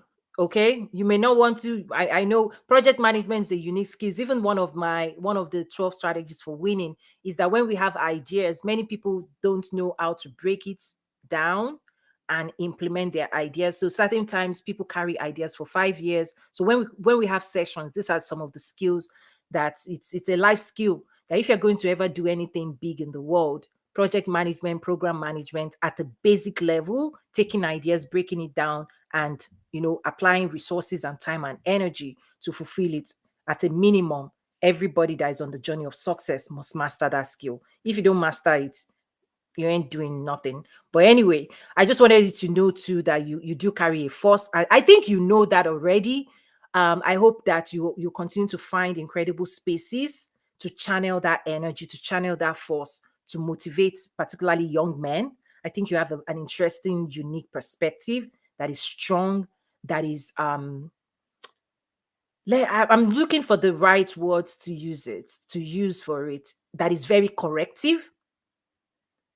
What I mean by that is you may be called, and you've demonstrated in at least 2 ways to me now. I don't know you, but the little I've heard of you, and I'm very, very good with reading and spotting talents and strengths and leaders, is that you may actually have these unique assignments to correct what has been disrupted, right? Because your unique perspective, many people need to relearn what you just shared. They've never seen it. The picture you painted with your words is alien to most men living in the world today. That's why I said you're an alien. Okay? So that image that you just painted, you have an assignment. How are you going to coach the next generation of young men to understand the power that is embedded in that story? I don't know. Good luck with that. Good luck. Maybe you come back and share with us what you're going to do with that. I don't think I don't think what you just shared with us is supposed to be I don't think it's supposed to just stay inside of you. I think it's something you need to put out there and motivate people and actually inspire and coach people on, particularly the next generation of young men. Why? So they don't make the mistakes that this generation and previous generations are making, which is back to the analogy I gave about the cup: small cup, medium cup, large cup. The next generation will face more unique challenges in the world of metaverse. They're going to be exposed to more things than we are. They're going to be more vulnerable. The world is just turning upside down. How do we equip them so that they don't lose sight of the true nuts, right? How do we coach them? How do we take responsibility and invest in them the right perspective so that they can build strong homes and strong lives and strong dreams for themselves? Because out here, nobody's teaching them how to be the man that you just painted. So over to you. Good luck with that assignment. Okay. Thank you so much for sharing. I really do appreciate that. Miss Taya, welcome to the stage. Please introduce yourself and share your perspective, and if you have any questions as well. And I'm hoping to start shutting things down in a moment. I've loved this conversation. It's just incredible. And that's why I love Clubhouse as well. It's real conversations, down to earth, back to reality, not all the stuff that people want to make things to be, but the real stuff. So welcome to the stage. I believe Mr. Des, wanted you to also share. So good to see you. Thank you. Hello, good afternoon, everyone. I'm sorry I've been away for a while. Hi, Des. I hope you're okay. Hey, Toya, how you? Hi, I'm fine, thank you. You know what? I really appreciate the love you've got for your two sons. Oh my God. This is amazing, On the first moment I met you, you just spoke about them. Oh my God. We need so much men like you, Des. I really like what I heard in this room, actually. I'm shocked. I'm actually amazed. It's actually a blessing to be around people like you, because I was actually educated and created by a king. I can call my dad a king. I tell you why. Because out of 5 siblings, I'm the one who's got his DNA, 100%. Wow. I'm very ambitious. I'm a go-and-get girl. If I don't know something, I will say, yes, I can do, and then I go and find out how to do it. And this is what we need. We need people like this to build up our young people, our next generation. Wow. Just like Toyin said, we need to prepare them before we leave. We need to leave the blueprint for them, And it's like, I really appreciate the gentlemen we've got in this room, because I also know Kenny, And Kenny is the type of person that is very kind, he's very quiet, but he knows exactly what he wants to do. And he puts it out there with no problem, And this is the role models we need for our next generation, really, because every girl needs a dad, no matter how old you are. Even though my dad passed away, he exposed me for everything I needed to be exposed to be who I am. So I've got his genes. I'm a strong woman. I'm a mother. I'm a grandmother, and I'm everything that I want to be. Wow. This is from my dad. Wow. So never stop. Whatever you need to do to make a difference in this world, just do it, because this is how I grow up. And I'm very thirsty. I'm very ambitious. I don't even know how to describe myself, and thanks to my dad. I thank to my dad, to my mom too, because she brought me in a very kind and lovely home where my dad was always traveling. My dad was a well-known wood crafter and stone crafter, always exposed to many different languages. He made sure I pick up some of these languages. And thanks to him, I do quite a lot with my life. Sometimes I ask myself, wow, I didn't know I could do that. This is because I was raised by a king. So I take my hat off all the men, especially these men in this room, some of them that I met already, that just carry on doing what you're doing. You're doing it so well. Wow. This is what I need to leave here. Oh, that's so beautiful. Oh, thank you, Des, for introducing Miss Taya to us in this space. And today's conversation has been extremely confirming to me that I need to continue to hold these spaces.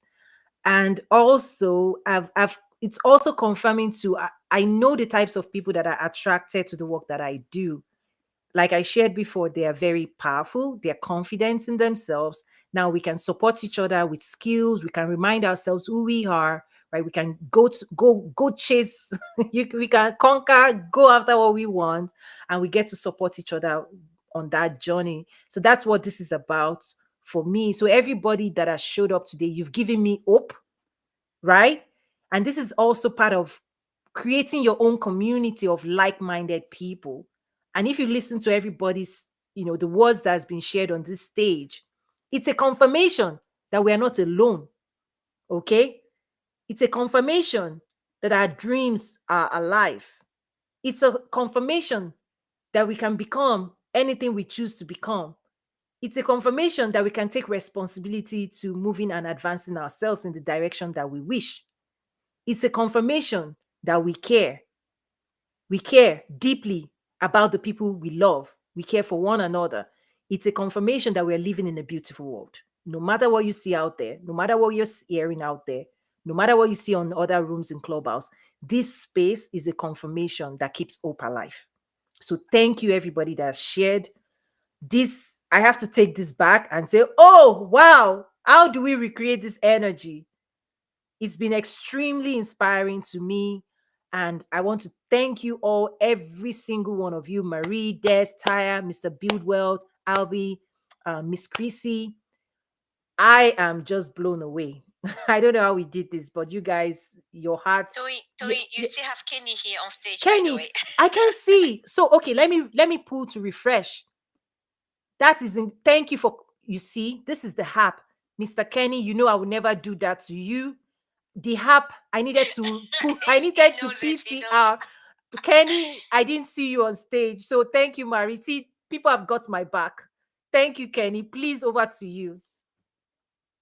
Thank you, Marie. Toy. Listen, it's okay. I'm soaking in all the good energy.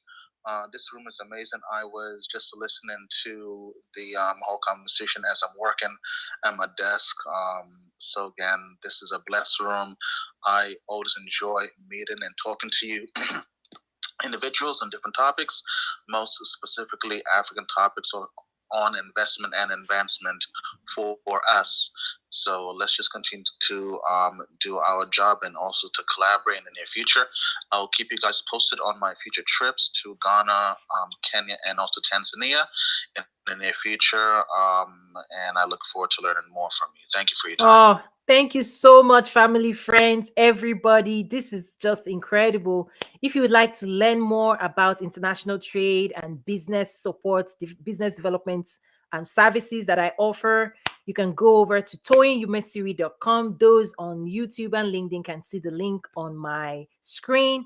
And then I also pinned up the Business and Leadership Academy, where there are courses, right? So the Business Accelerator course is really for, if you're thinking of starting a business or growing your business, that's for you. But I also have the Leadership Mindset Program. That's the Game Plan 12 Strategies for Winning. It's packed with that. And then we also have the extended programs. The 2022 enrollment is open. You're going to play catch up because we've been working every Wednesday, every month since January. So I have programs every Wednesday that I teach and coach in terms of business strategy, mindset, success. So I invite you to check out nazaru.academy, nazaru.academy for business support. Guys, let's go, make that money. Let's go make that money, because the whole point of, confidence, all of these things is so that we can pursue our desires. So, Elon Musk is telling us his desire.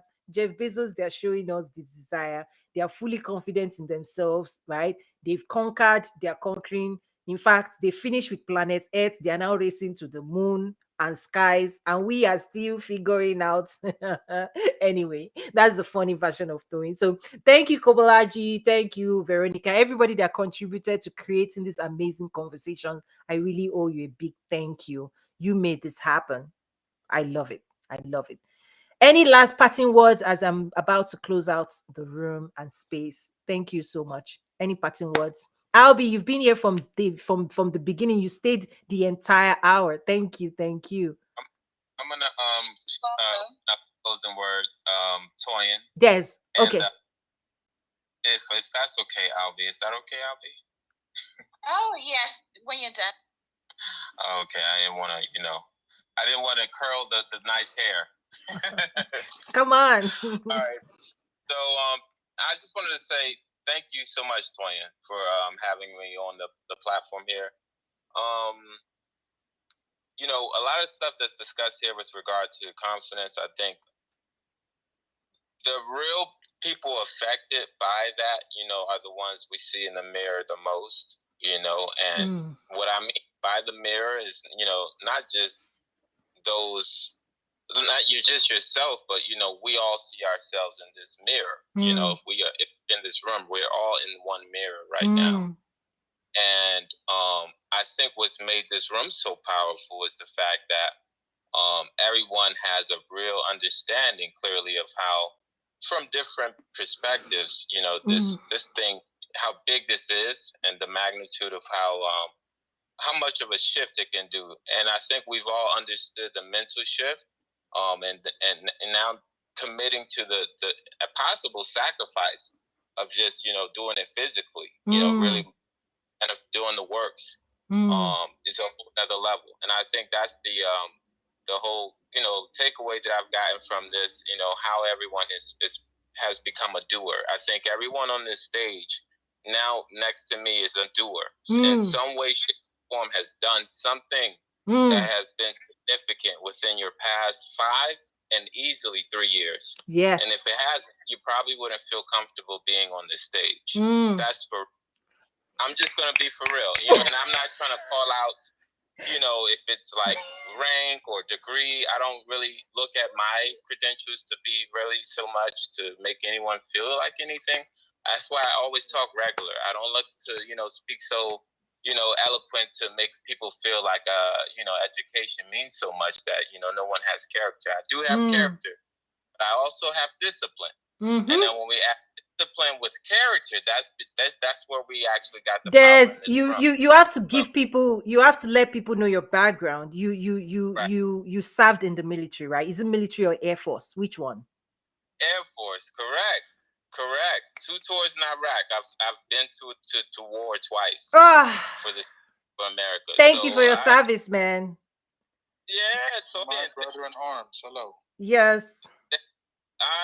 I kind of, to be honest, Toyin, if I don't want to, go all the way there, but since everyone's gotten a little personal, but I don't feel like I did a real service. I be honest, I just to talk about how confident this room is, right? Well, I don't feel like I did a service to anything. I don't think I served America. Really, America was the beneficiary of it. I think they're returning me a favor now by paying for my master's degree, and that's just what the service is. And so clean exchange. The military is just like any other job or opportunity. It's deeper though, but here's the thing: you can't. I won't let you do that. Okay, Des, I'll call you out. Is that the sacrifice? I will, Des. I won't let you reduce the decision you made to take certain risk. Like, yes, we are all on a job. Yes, we are, but some jobs are tougher. So I would not let you do that. Is that no. You cannot bring the work and the sacrifices you've made. You cannot equate it to those of us sitting in our comfortable houses, going and flanging and living American dream. Please, Des. I won't let you do that. So stop. Well, you are exceptional. You are exceptional. You are a giver. You are a lover. You care deeply, just like Tanya said. This is what people like me, this is what we do for our kings. We call them out. We in Africa, we will hail you, we will clap for you, we will celebrate you. And that's how I want you to leave this room. I want you to feel celebrated and honored. So you can't you can't do that in my room. You are exceptional. You are fierce. So that's the only thing you can be in my space. That felt like a whole shower of roses just now. And it's meant to be, because come on. Why not? Thank you. That's I mean, that's it. I wouldn't let you. No. And so I'll just close with that point and then take those roses, Toyin. And yeah, it's just been a pleasure being in your company, and I think for the coming weeks, whenever you do your rooms, I'll be looking forward to attending, and so thanks just, putting out a strong platform, and it's been very powerful. Every time on stage, everyone knows how you talk. Yeah, let me confess. I'm feeling led to do this daily, Mondays through Thursday. I've had to move my calendars. I've not spoken it out publicly because I know if I make that commitment, people will rush in and people will put it on their calendar. I know people that always put an alert whenever I go into a room. They're like, "Toyin speaking, we need to be there." So that's why I've not made it public. But I'm sharing it now, because when I make something public, it means I must deliver. So I'm being led. So far I've been testing it out. hosting daily spaces Mondays through Thursday. I'm also talking to my videographer. We're trying to brand this like the Daily Show or some. I'm looking for a name to call it because I don't want this to be purely technical business. No, I teach at the college. I teach at the academy. If you want business technical skills, strategies to build your business, I will keep telling you where to go, the Business and Leadership Academy. If you want trade with Africa, international trade, export development, trade and investment facilitation, I teach government as well. Go to the International Trade Network. This space, this show is neither of those two things. It's community building, it's serving the community, it's talking real stuff, okay, real life stuff. It's more along the game plan, 12 strategies for winning, and just enjoying each other's company and learning from one another. So I'm looking for a way to brand this. I'm looking for a name to call it. Whether it's the Toyin Show, whether it's the Achieve Your Success Show, so I'm just sharing this because this is something I'm working through currently for myself.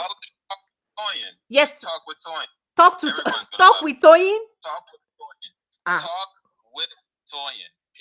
Talk with Toyin. Tea time. What of tea time? It's recorded. It's already in the replay. So when you watch the replay, Des said it. Talk with Toyin.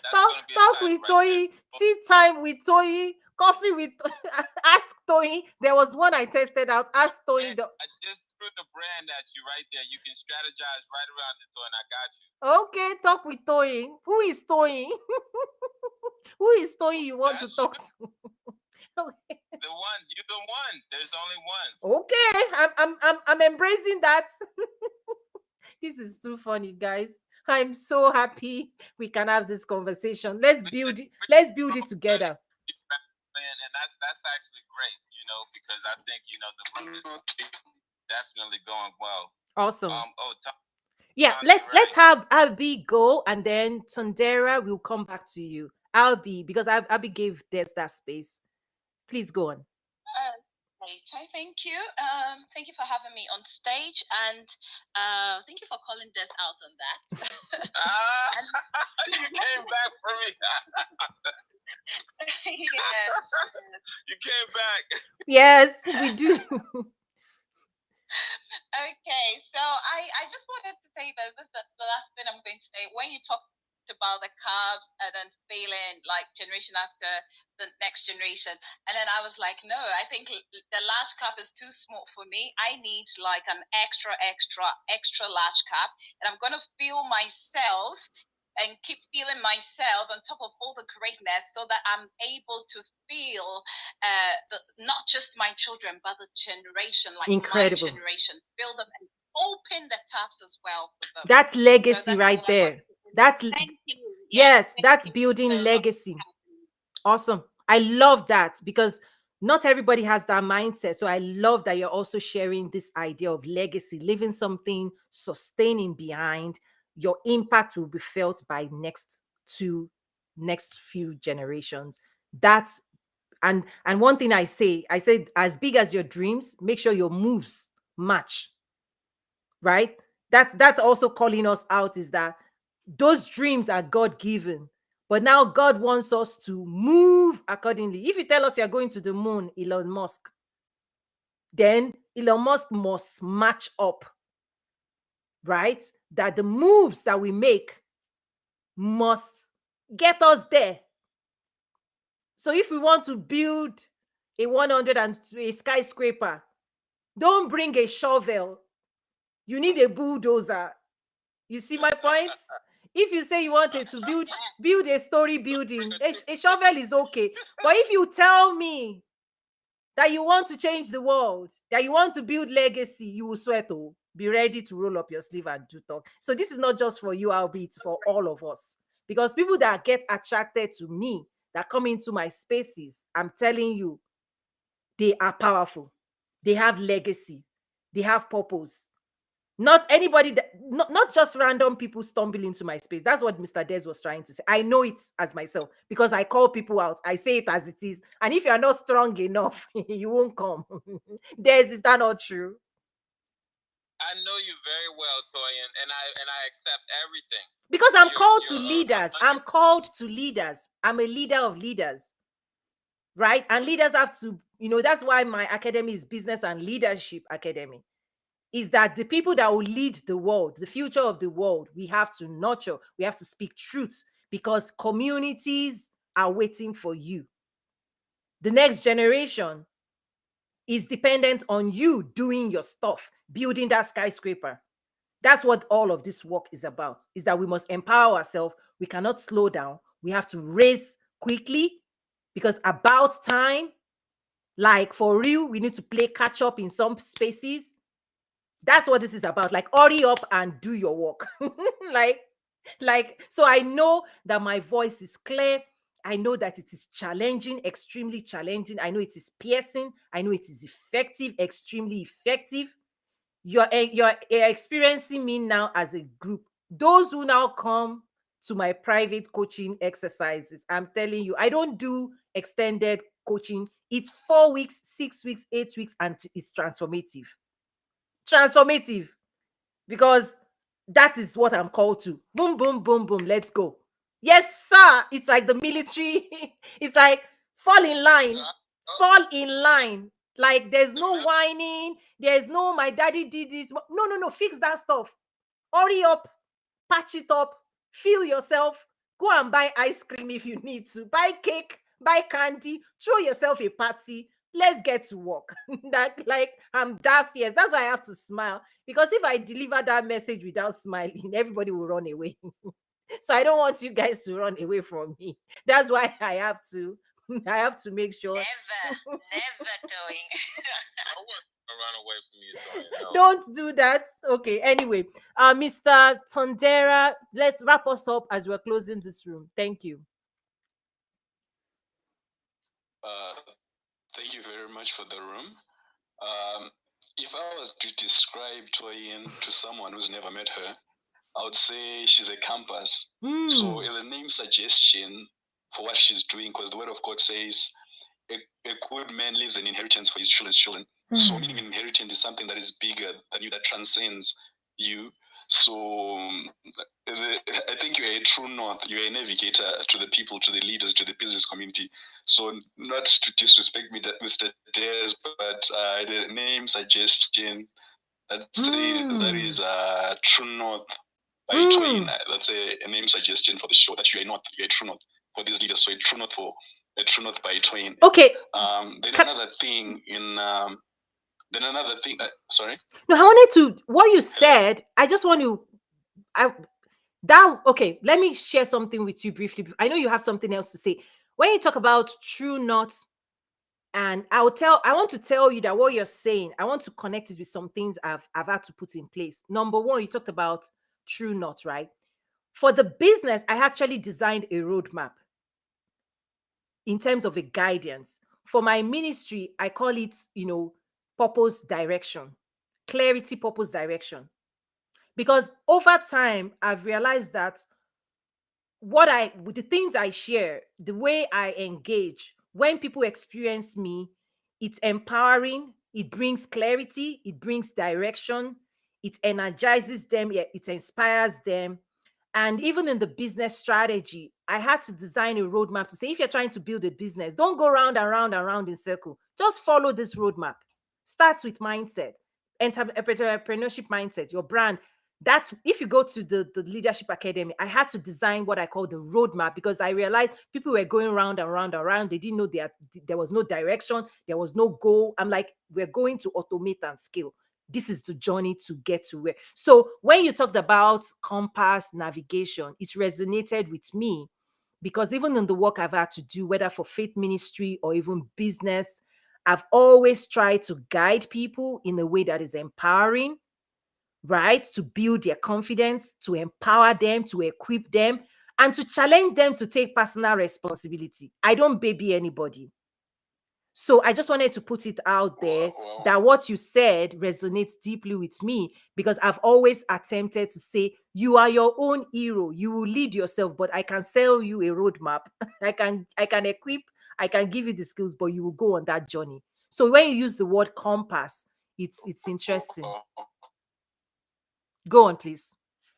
Wow, the name just felt impressed in my spirit.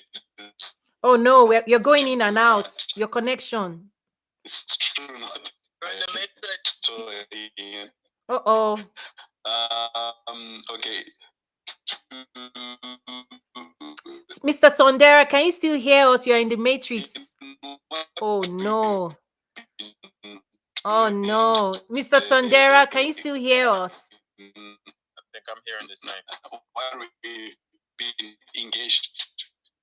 We lost you there. Mm-hmm. Mr. Tondera, we lost you. Sorry. Oh. Are you able to hear me? We weren't able. You were going in and out briefly. I don't know your connection. Maybe you can try that again. Hello? Try again. One more time. No. We're losing you. And I know you had something important really there to share with us. Can you still hear me? I think he's trapped. Yeah. Oh no. And I know I'm the one that interrupted him the first time. Trapped. He's trapped in the matrix. Oh, maybe tomorrow. Will you come back tomorrow? I really want to hear him finish his thoughts there. Do you want to try one more time before I close the room out? It's been a real pleasure, guys. Like, for real. Like, Ryan, you held an incredible run. Nice here. Yeah. Absolutely, I agree. Yeah, like Marie and I. Like the people who know. Thank you. Be back for sure. For sure. Me too. I'll be back for you guys. Like myself and Marie, like we can laugh. Like when we're on the phone, like Marie makes me really, really like she's a fun person. I wish you were here in the US, Marie. I'm sure you will still hang out sometime in physical. Like she's in Paris. Like Marie and I, we are the type of girlfriends that we can just, leave the kids at home and just go. Like you're the type of woman that I just want to say, let's go on a girls trip and leave all these worries at home and just like you're a very fun. You're good for me. You're really good for me. The same, Queen. The same. I love it. This is real life. I think for me, what this is about is just showing real towing behind the scenes, kind of like most people may be surprised with this version of me, but this is towing at home, relaxed. This is what I do actually. I know many people experience this business side, my work, but at the end of the day, I say we do business the way we do life. The only reason I'm able to show up and do those work is because I'm truthful with myself. I see myself as I am.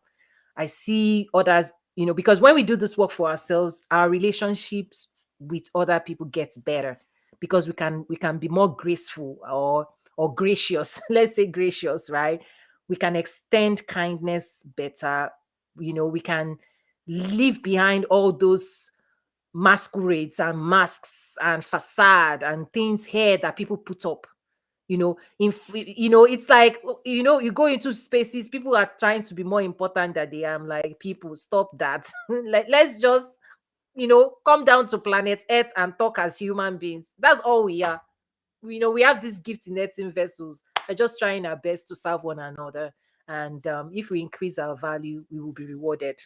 The reward is the business side of all of these things, but at the end of the day, let's show up, let's serve, let's be the gift that we had to our world. So thank you everybody for allowing this to happen. I am going to process this because this something unique just happened even for me, that I can bring myself and just engage in very simple ways. And Tondera, I do want to hear what you had to say, but maybe come back tomorrow, hold that thought. In fact, write it out. Compass, navigator, you've given me different names and it does resonate and make sense to me, right? Toyi the navigator.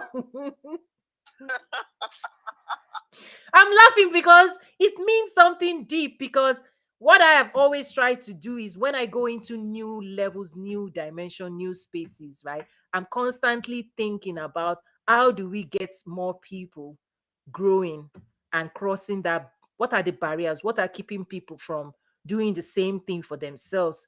Because that, your village needs you, your community needs you, right? I'm only trying to do me, but we need to equip one another, because when we empower one another, right, then we can do meaningful work for the people we are called to serve.